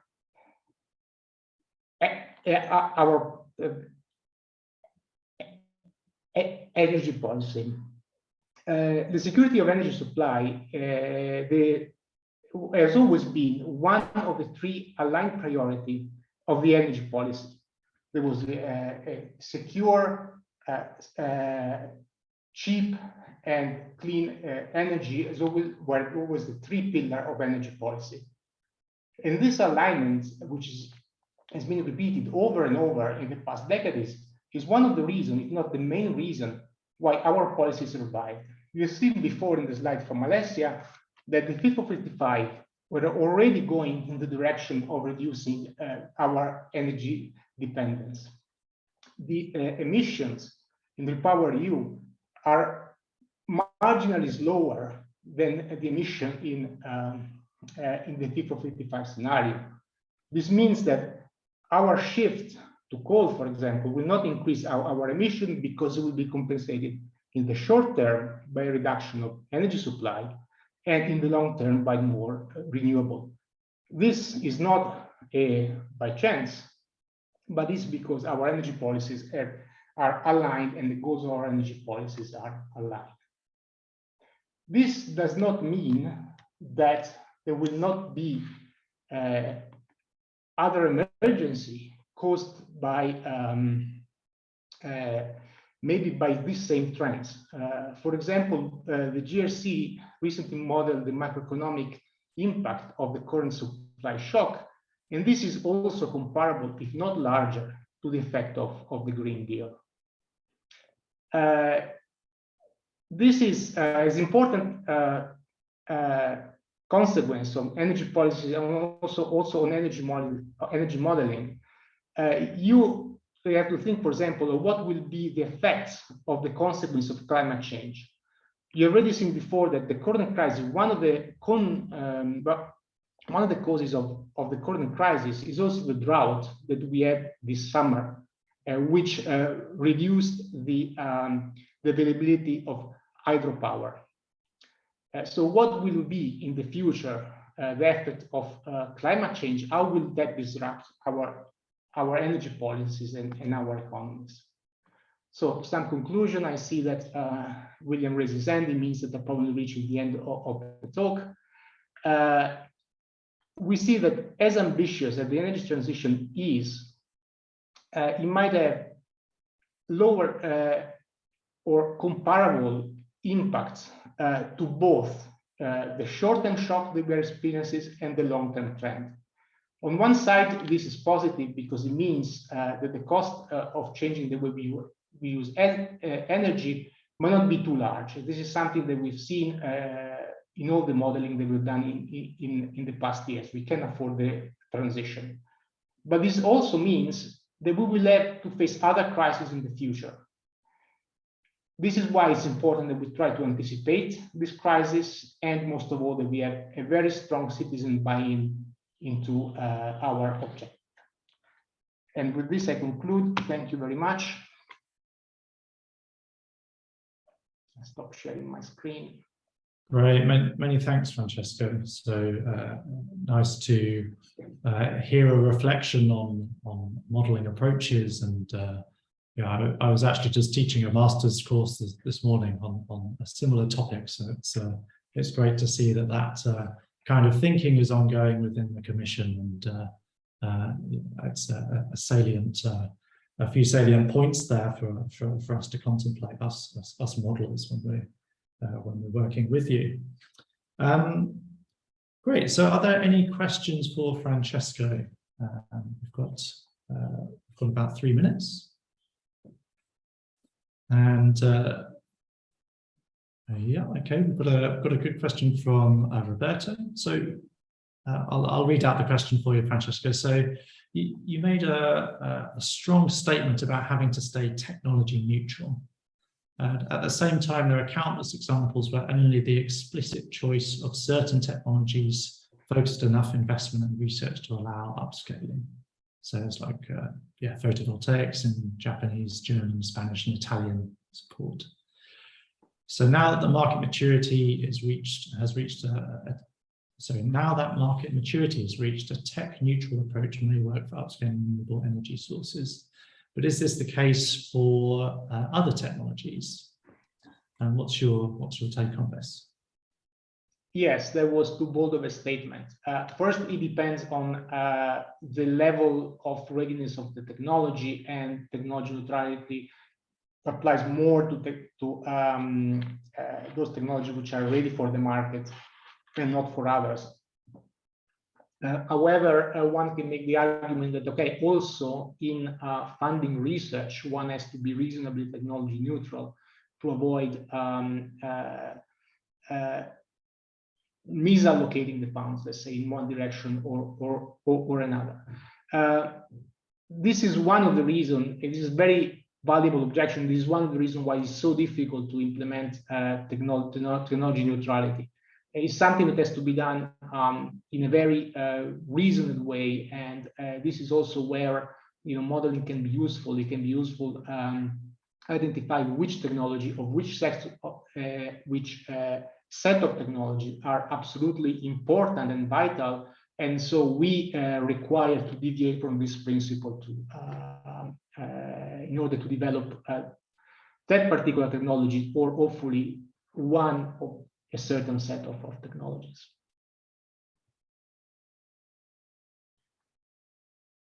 Great, thanks, Francesco. Okay, so I think we're on time now, so we'll move on to Riccardo's presentation, and following that we'll have probably about 20 minutes, maybe even a bit longer, for an open discussion. So I'll invite all of the panelists to stay on the line until then. We can have an open session, and I'd also invite everyone to ask questions in the chat. there's already quite a discussion going on in parallel to the presentation. So please start preparing your questions for the panel discussion later in the last 20 minutes of this session. Okay, Ricardo, we can see your presenter view. You need to swap your screens. So just, can you see the slide more now? Yes, yeah, that's worked well, thanks. Okay, so thank you for this opportunity. I think it's a very interesting discussion. I think this brings from our perspective here in a very interesting opportunity to exchange and to hear from you actually your views on the following structural changes and energy modeling aspects that we need to consider for the future. I think it's important to start saying that we are working in a project also with the European Commission to develop net zero scenarios for EU. So I think this is starting and important to keep in touch. So I think it's from that perspective, thank you for this invitation and happy to keep discussing with you. I would also like to bring to your attention that before joining IDENA, I actually was working in the Brazilian government. It's a company there. It's called EPE. That's in charge of the energy planning studies for Brazil. And we had very interesting moments in Brazil, as you know. I mean, in 2001, we have the rationing, and also a few years later, we had this dry period, if you like, so supply shock as well. And I think it's if you look at the perspectives or the insight from there, it's crucial to address and to coordinate. That's really important to coordinate the management of the reduction of demand, and of course, the good question is how we can benefit from the crisis, and that's what I would like to discuss today with you. I think here we have a lot of interesting topics. I would of course bring to you based on what we do here in IDENA, the World Energy Transition Outlook, especially, and the main issue here is how we can, I would say, look at the structural aspects that we may want to emphasize during this energy crisis, so we leave the energy crisis better than we are today. So first, I'm not sure if you all know IDENA. Well, here we are the International Renewable Energy Agency, so country, member states, 168 member countries. So it's quite global, and of course there's a lot of discussions here in many forums. So happy if you invite you to download the reports. There is a lot in our website, and anything you need, just ask. Yeah, basically, this is then the key question, right? So what exactly are the insights from the World Energy Transition Outlook and to energy crisis response? And I would like to discuss today exactly what else we can prioritize that can last and can contribute with the energy transition. And then two specific topics here. One is this point of attention for the success of the energy transition. What exactly we need to keep on, I would say, on the highlights on the agenda, and the role of systemic innovation fostering acceleration of the 1.5C. I think this is something also interesting to understand better how the modeling community could, develop further in a way that, as we have heard from the previous speakers, there's a lot of structural changes that we would need. So it's really something important to have in mind, and I will explore a bit that further. And this is very, I would say, special in the moment, because as we heard from the previous speakers, right? So basically, we hear from Francesco that we had some changes in the shift of policy prioritization, if you like. We even have coal power plants extensions under discussion. So there are aspects that are related to this trade-off between the short-term needs and, of course, this medium or long-term, if you like. So how to deal with that? What are the points of attention towards these long-term goals? So at the end of the day, how we can keep this long-term strategy as a priority while not damaging too much the cost of the short-term actions. We also hear from Alessia about this possibility to reduce the natural gas. So I think this is interesting. I mean, we may need to explore a bit further that. So what exactly are the possibilities to, of course, in the medium long term, really to reduce the consumption of natural gas on top of the priority, not just diversify supply options now, but also to reduce as we move to the real transformation of the energy transition. And I think was very interesting also to hear from George on this, specifically the allocation of the scarcity of energy and the long-term structural changes. I would like also to explore a bit further that, especially the reduction of consumption and maybe relocation of industries. So what is really the key actions that would last and that are aligned with the energy transition as we would need to move to a really important transformation. So those are just examples of what I mean by these points of attention and the role of innovation. Well, basically, what we can see here is there's a clear understanding of the role of the energy transition. We know that it's quite costly if we not really accelerate towards this 1.5C. It's not just about emission reduction, it's about this comprehensive alignment of goals, including, of course, competitiveness, including local pollution, including aspects related to, of course, energy security. So the rationale is clear. It's clear. The rationale is there. You can see here in the screen some of the aspects that we need to have in mind as we move further to the 2050 net zero targets. So, and then at the right side, you can see what we have in the WITO study, the World Energy Transition Outlook. Basically, this is the way we present the 6 technological avenues. So we have to, it's really important to address the combination of those pathways or alternatives. We need to increase as much as possible renewable penetration. We need to deep dive on energy efficient solutions, electrification, as you can see, together with hydrogen, especially green hydrogen, and a combination of removals, as you can see, especially the BECCS from bioenergy.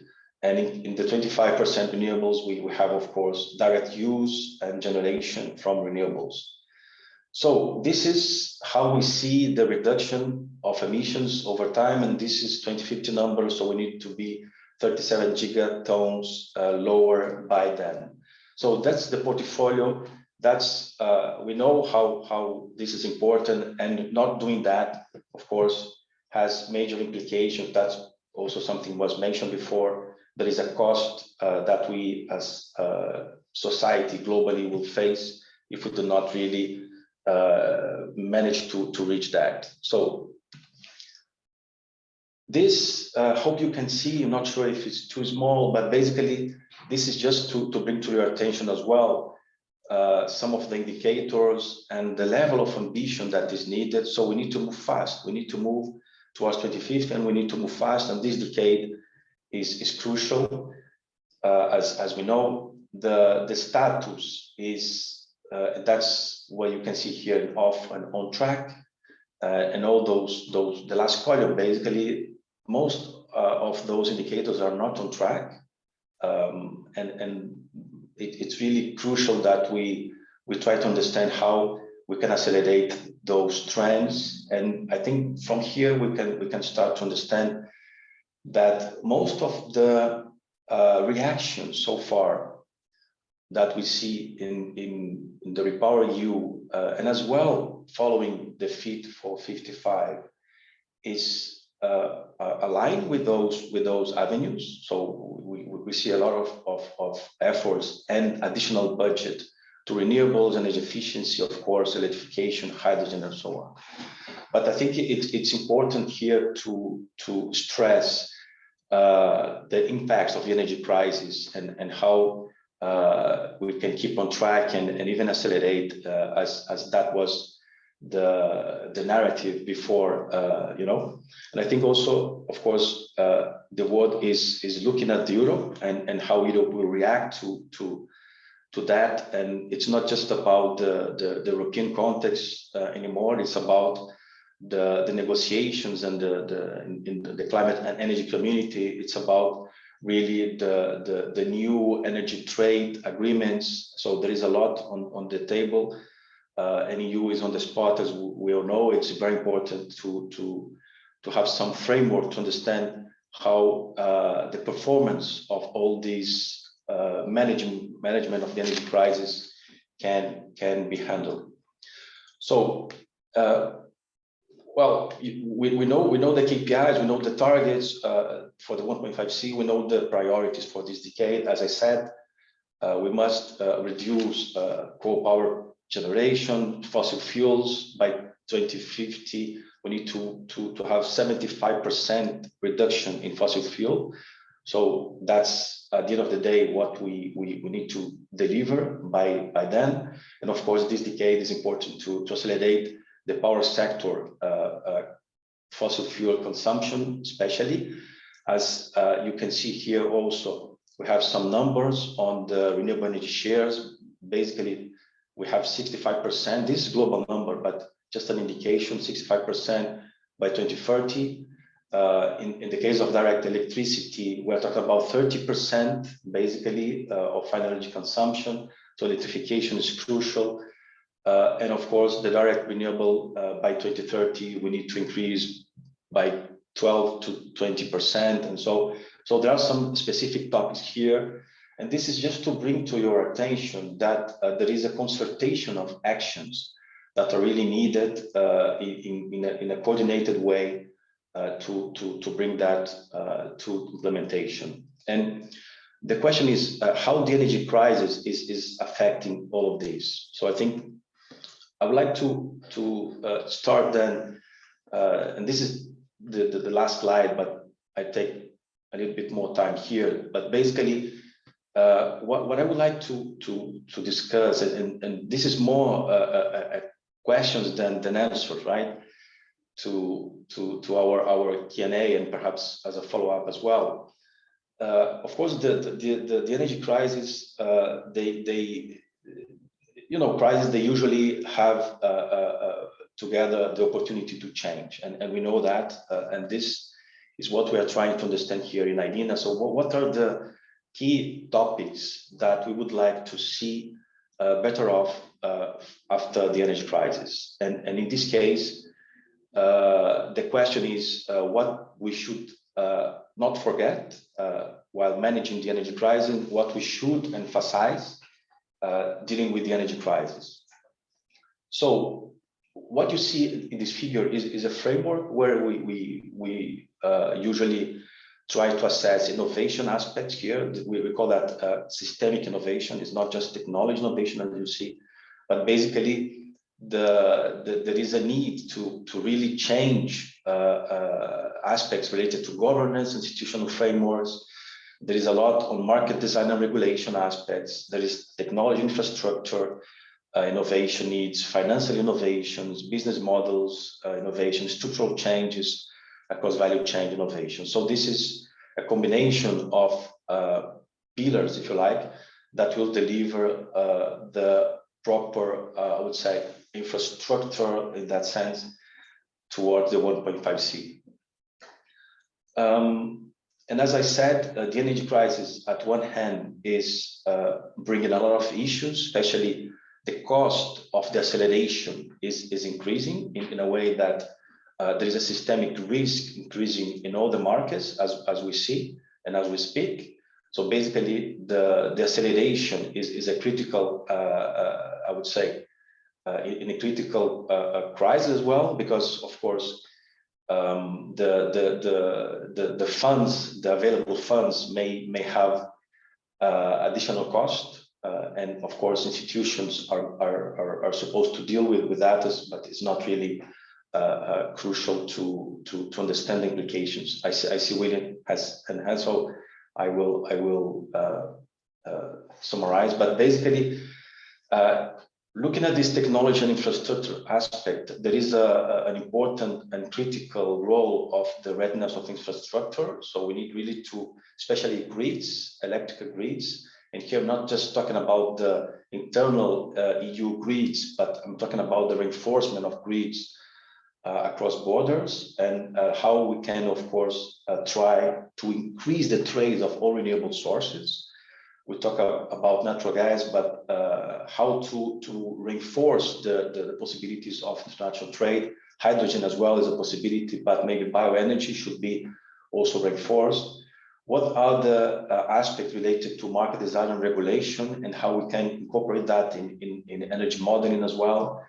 I think that there is a clear understanding that we need to review the readiness of the price formation, at least in the markets, how to cope with this price volatility, and how to incorporate the attributes from renewables. I think it's important to also address here that the regional governance and institutions, especially the role of energy planners and regulators, how we can increase the resilience from their side as well. You know, perhaps at the end of this energy crisis, we would like to see maybe coordination aspects, more staff, qualified staff, and so on. So basically, to be prepared for the scalability of investment needs. We understand that regional planning is really critical. What we saw a lot of examples from previous speakers, so that the role of integration and energy planning. So I think there's a crucial aspect for the Commission trying to enhance that aspect as well. Very interesting, yeah. And of course, the structural changes. I think that was mentioned as well. The industry relocation. So this is something that maybe inside EU, but also across border, is a very sensitive aspect to discuss. But these energy-intensive industries and the lack of competitiveness in the coming years, how this will play a role, and how to incorporate that in the energy modeling. And of course, just to bring also some behavioral changes aspects, really the real importance of energy services and how we can really deal with that behavioral changes aspects in energy modeling, how we can come up better off at the end of the day. And I'll stop here to leave some space for questions. But I think, you know, that's the main conversation that we are here in IDENA trying to understand. So thank you again, William, for the opportunity, and happy to keep discussion with you. Great, many thanks, Ricardo. Yeah, so are there any clarifying questions for Ricardo? You can just write those in the chat. And then, yeah, we've got basically half an hour to have a more open discussion. So maybe I'll just I'll quickly recap on what we've learned so far in the session today. And I want to start, I guess, by picking up on one of the themes that Ricardo talked about right at the beginning of his talk, was that, you know, we need to find the opportunity and the benefit in this current crisis. So building on this example from Brazil, where there's this important need to coordinate demand reduction, and I guess we find ourselves in a similar situation in Europe today, where we have these very high energy prices. So to return to Georg's introduction or Georg's presentation. So thank you, Georg, for giving a very sort of clear analysis of what's going on. I think it was really useful just to understand in 15 minutes and get that overview of what's happening today. Basically, there's a load of gas missing from the European system. Our storage is full, so we've done one there, well there. But there's been this huge switch from Russian gas to LNG imports, and so we've now sort of pivoted to basically being responsible for about 30% of the LNG market globally. So there's been a massive change then in how Europe is obtaining, or where Europe is obtaining its gas from. You also talked about the electricity sector and how some of the consequences of the currently 5 times increase in electricity prices, and what we're seeing then in the industrial sector and potentially trickling down to the residential sector, and what this will mean for fiscal issues, equality or inequality, and so on. And then the risk of contagion, basically, from this energy, from energy into the financial sector. And you raised a number of interesting questions about which have been sort of mirrored through the talks today about the economic structure of Europe. And I guess that comes back then to this topic of, well, what's the opportunity in this crisis? There are lots of short-term actions we can take, and with our eye on this sort of long-term aims of decarbonisation, of meeting these sort of climate neutrality goals. And Alessia, you then presented some results from the Primes model, really interrogating this current situation. So given this huge reduction in gas, then what are the implications in the sort of medium term out to 2030? And how does the current crisis sort of interact then with these different policy packages that have been put together? And you mentioned 3 sort of themes. One was the need to diversify our energy resources, the sort of need to accelerate the energy transition. And you really highlighted to me the sort of need for energy efficiency, and that this is a crucial sort of aspect then of that we need to focus on. Francesca, you then sort of brought us back to reality, out of the world of modelling and back into the policy world, and made us reflect then on the approaches that we use in thinking about the future, and how we use models to interrogate them and come up with different policy options. You asked, are our models suitable? You asked, do we need more radical energy policy? And highlighted also the co-benefits then of existing policy pathways to climate neutrality. And I think that was echoed in Alessia's presentation as well. Ricardo, you then you presented a very useful list of insights, but I think one you also echoed this need for co-benefit, or the attributes of co-benefits of renewables and of decarbonisation, but highlighted again this trade-off between and potential synergies of short-term actions and long-term goals. So I think it's been a really interesting discussion so far, series of presentations, and I think I'd like to open the floor now and to the audience. We've got about 100 people online, so feel free to ask questions, or if you'd like to, you could raise your hand, and I'll be able to give you permission to ask your question in the Zoom, or you can write the question in the Zoom chat.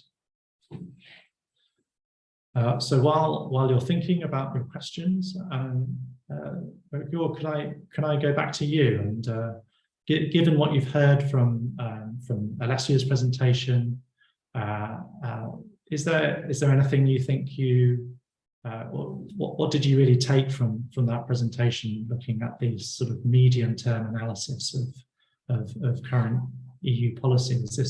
Do you agree with these assessments? I mean, our focus is currently on mainly short-term politics, and the view is a bit less on kind of optimal techno-economic developments of the European energy system, because I think I share the view on the direction of travel that one should take, but rather how realistic that is going to be politically. Because what we currently observe is that member states are trying to look very short-termish into their domestic situations. The German government, with its 200 billion spending, that is essentially going to,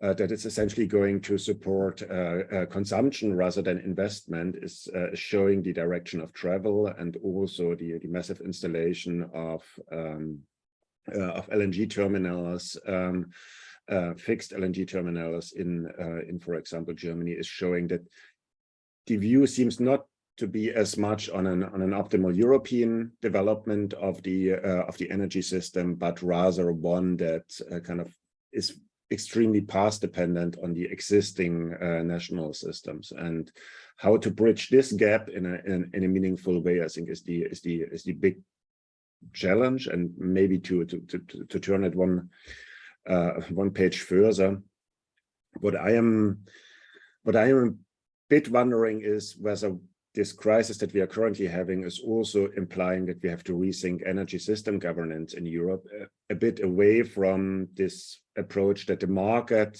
is going to drive the right investments in the right places, towards a system in which we do some policy coordination between member states in order to get to a sustainable and efficient European energy system. Great, thanks, Georg. Alessia, could I bring you in here and maybe respond to Georg? So we see these current sort of political actions being taken, new policies are being brought in every day to manage this crisis.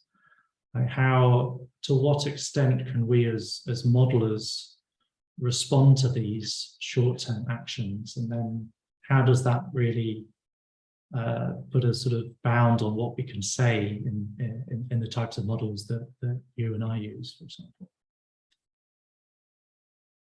Yes, so I think the issue is always a problem of time and budget constraints. No, but the issue is, I mean, a model like primes could, in principle, also do, and we have done in the past for some actors, also elements such as policy failure scenarios. So it is theoretically possible to do such elements. For a model like primes, it is possible because we do have the member states individually. We do have the different sectors, so it's not an overall optimization, but it is, let's say, we have the several actors by for each sector, which allows us to have a relatively diverse, the possibility to having also diversified users. I perfectly agree that, I mean, the scenarios as presented here could be considered to some extent, on the one side, optimistic in terms of they are scenarios showing what will happen when we achieve, if we achieve the policy objectives as they are set out at the moment. And obviously a case where if we were to continue as in the reference scenario, which is obviously an option. I mean, it's not something which is out of the world in real politics. The situation would be very different. So I believe it is. I think there are different elements to look at here. So I believe it is essential, and I think Georg mentioned it at some point, that the reason why we have not seen quite as big problems is because we have the internal market. So I believe that showing that if we do all act together on a European level is extremely important. And then comparing it to what is happening is, yes, is a different issue, so to say.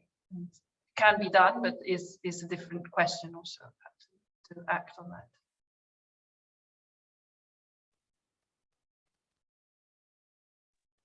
Okay, are there any questions in the audience?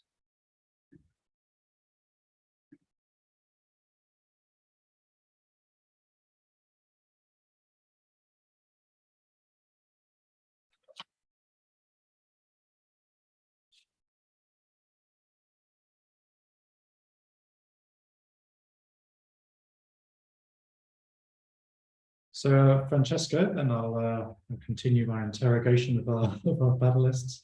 So Francesco, I mean, you gave a good sort of summary then of some of the, I guess, more philosophical aspects of modelling and how that relates to policy making. Do you think the current sort of modelling approaches we have today are adequate? Like, how can we better integrate these sort of short-term shocks into our modelling approaches, and what sort of insights would the Commission, would policymakers like to see? Yes, connecting back to the question we had before for Alessia, our models are adequate because we have a wide variety of models that we use. The issue is mainly time. So if I look at our work today, we have no time for doing modeling. We have no time for checking modeling results. So what would be useful is really more than different models, a different approach. So having more results that are ready, having more messages that are ready, so that we can, in the case of a crisis like this, we can get faster to an answer. While it would be, the best approach would be to have a long impact assessment, a long study. If this is not possible, we will need to think of a way of accelerating this this process of sharing knowledge. And we are thinking of different ways. Maybe webinars, maybe very short-term cooperation, maybe a presentation better than running a model one more time. And we are kind of learning as we go through. It's something that we have never done before. So we will know more at the end, like next year, at the end of this crisis. Yeah, I think Ricardo, you talked about crises. I think, is there, from your perspective, from Irina's perspective, is there value in sharing knowledge about dealing with crises? You talked about the Brazilian situation, but presumably there have been other crises before. We had oil price crises in the 70s and 80s. So, well, yeah, do you have any ideas or thoughts about this? Yes. The experience from other crises and how reactions from policymakers from other countries, I think it's very useful. As I mentioned, if you look at the different examples, I can bring to you also some of the Brazilian cases. On the 70s, on the oil shock prices by them, we managed by them to develop this bioenergy as alternative for higher prices of oil derivatives. So, and energy crisis are also very useful to understand what are the, I would say, improvements and how we can also, from that perspective, enhance the current institutions, as I mentioned here in this framework. So this, from that perspective, this is also interesting, not just the shift of the energy mix, but also what is the framework change and how you can manage to enhance your I would say performance. So I think this is something would be good also to understand from other experiences. Yeah. I've got a question for Georg in the chat from Johannes Emily. So I think the long-term question about energy governance in the EU is very interesting. After all, the EU has been focused on energy-related topics. So it started focused on do you have any specific suggestions on how an EC governance scheme could look? I mean, currently a lot of a lot of discussions essentially move ahead very quickly on different fronts, and we have seen in the past different approaches to governance. So the general approach has been we let markets do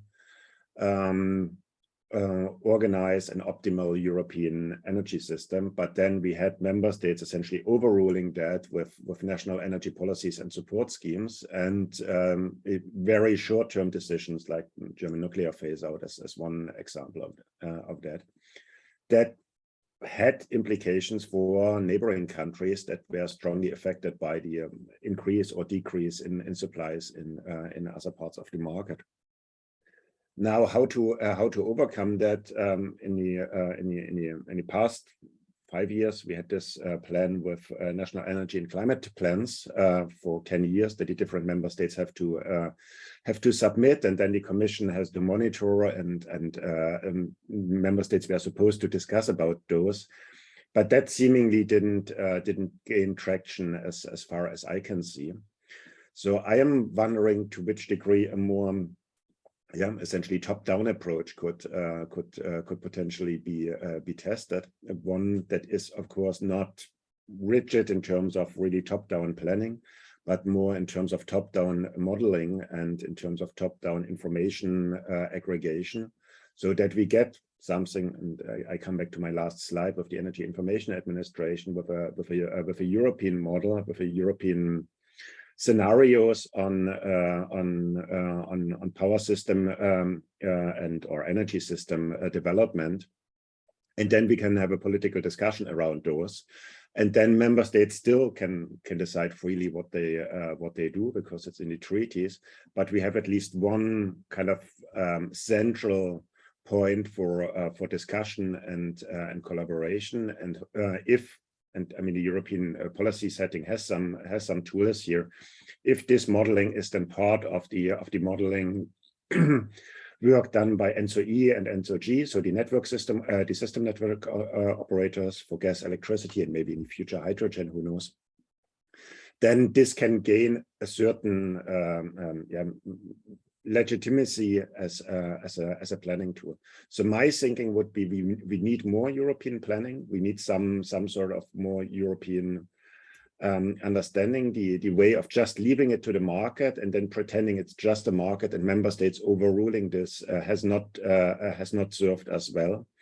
And I think it's unrealistic to kind of do a completely hands-off approach. So maybe we should formalize the sort of planning exercises more in order to get to better results, without going into a planned economy where then the planner decides which power plants is being built where, but where it prescribes a sort of general direction of travel, and then member states still have their tools at hand to ensure that flexibility is provided, and whether the flexibility is then a battery or some demand side response is then still up to the either market or the national decisions.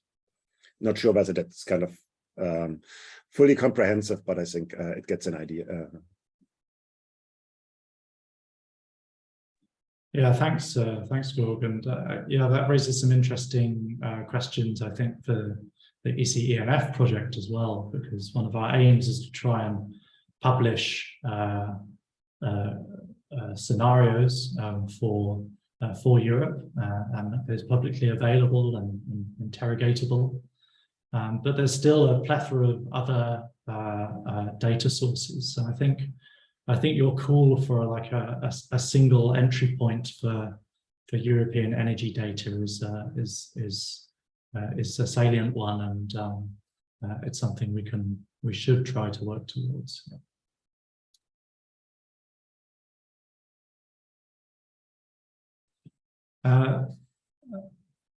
Another topic I wanted to pick up on actually was, so we haven't really mentioned too much, but this sort of one of energy security and how this links to the market or energy governance that we've used.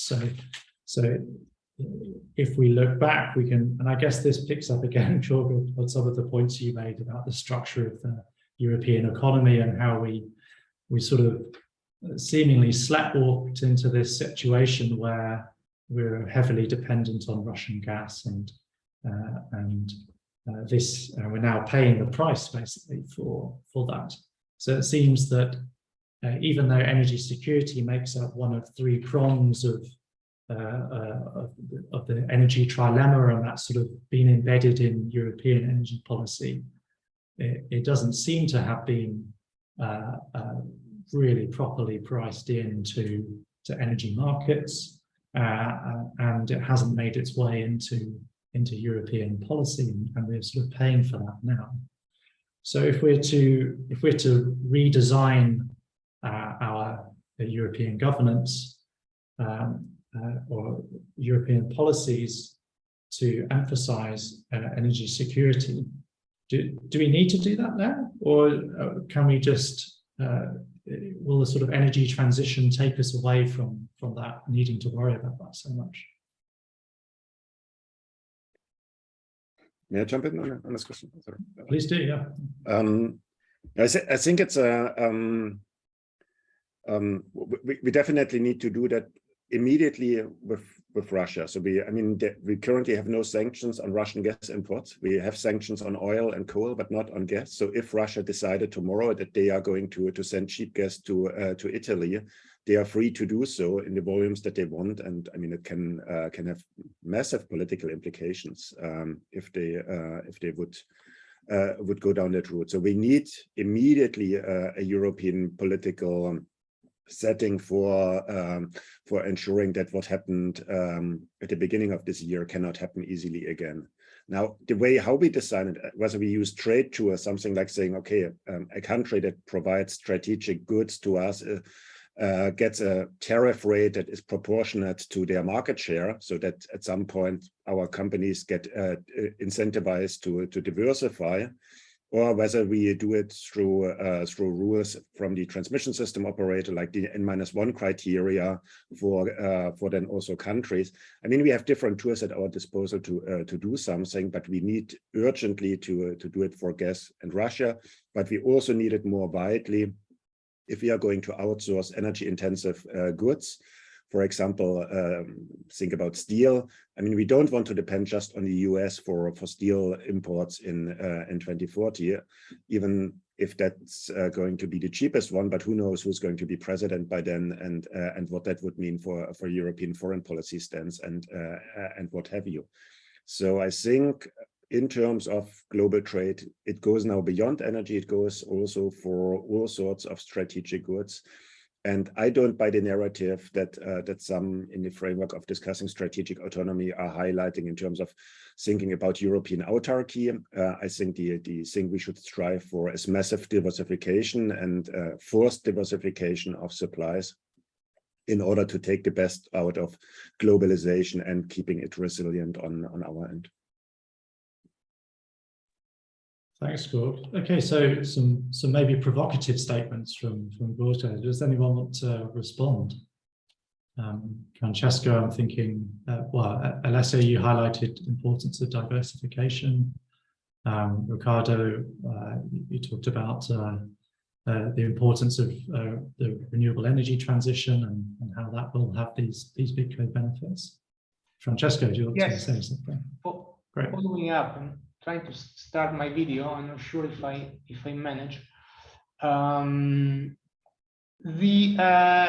think the energy transition will have an effect on the drivers of this crisis. So we will not use that much fossil fuels. So these things will be less vulnerable to this type of shock.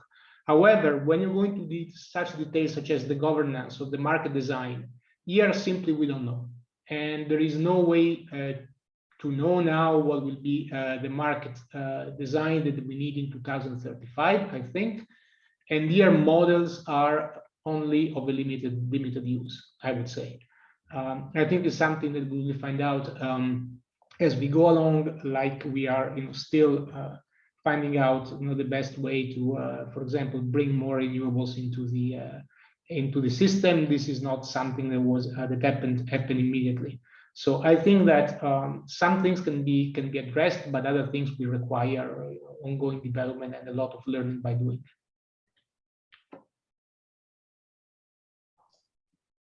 Great, thanks, Francesco. Yeah, Ricardo. Yeah, maybe just to the follow-up of what George said. I think the governance aspect is really one of the possible takeaways in terms of how to leave this energy crisis in a more, I would say, resilient and robust institutional framework.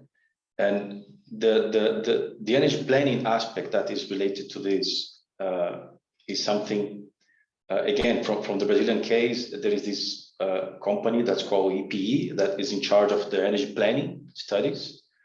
Brazil, perhaps, if you compare territory, it's kind of the size of Europe. So of course we have the states, it's not member states, it's really provinces. In the case of electricity, it's a centralized planning, for instance. There is, of course, one single system operator. There is this centralized energy planning, and there are some indicatives, I would say, to the market.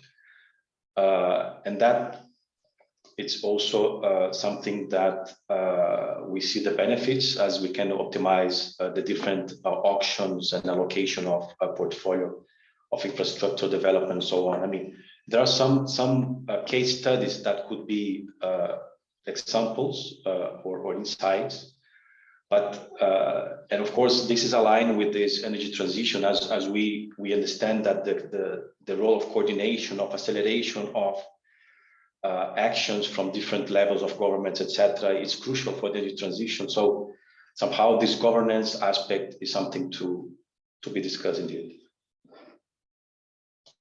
So I'm gonna cut you off there, Ricardo, because I've just noticed that it's we've got 1 minute left.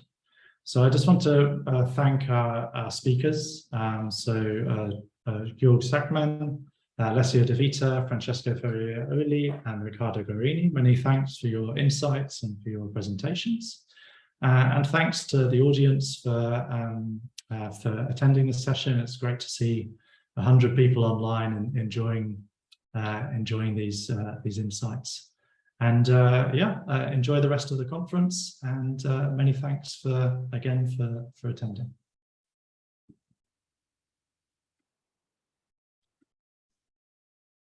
I think that's a virtual round of applause from everyone. So I can only imagine the roar of the audience. But thank you. Thanks, everyone, and see you in the next session.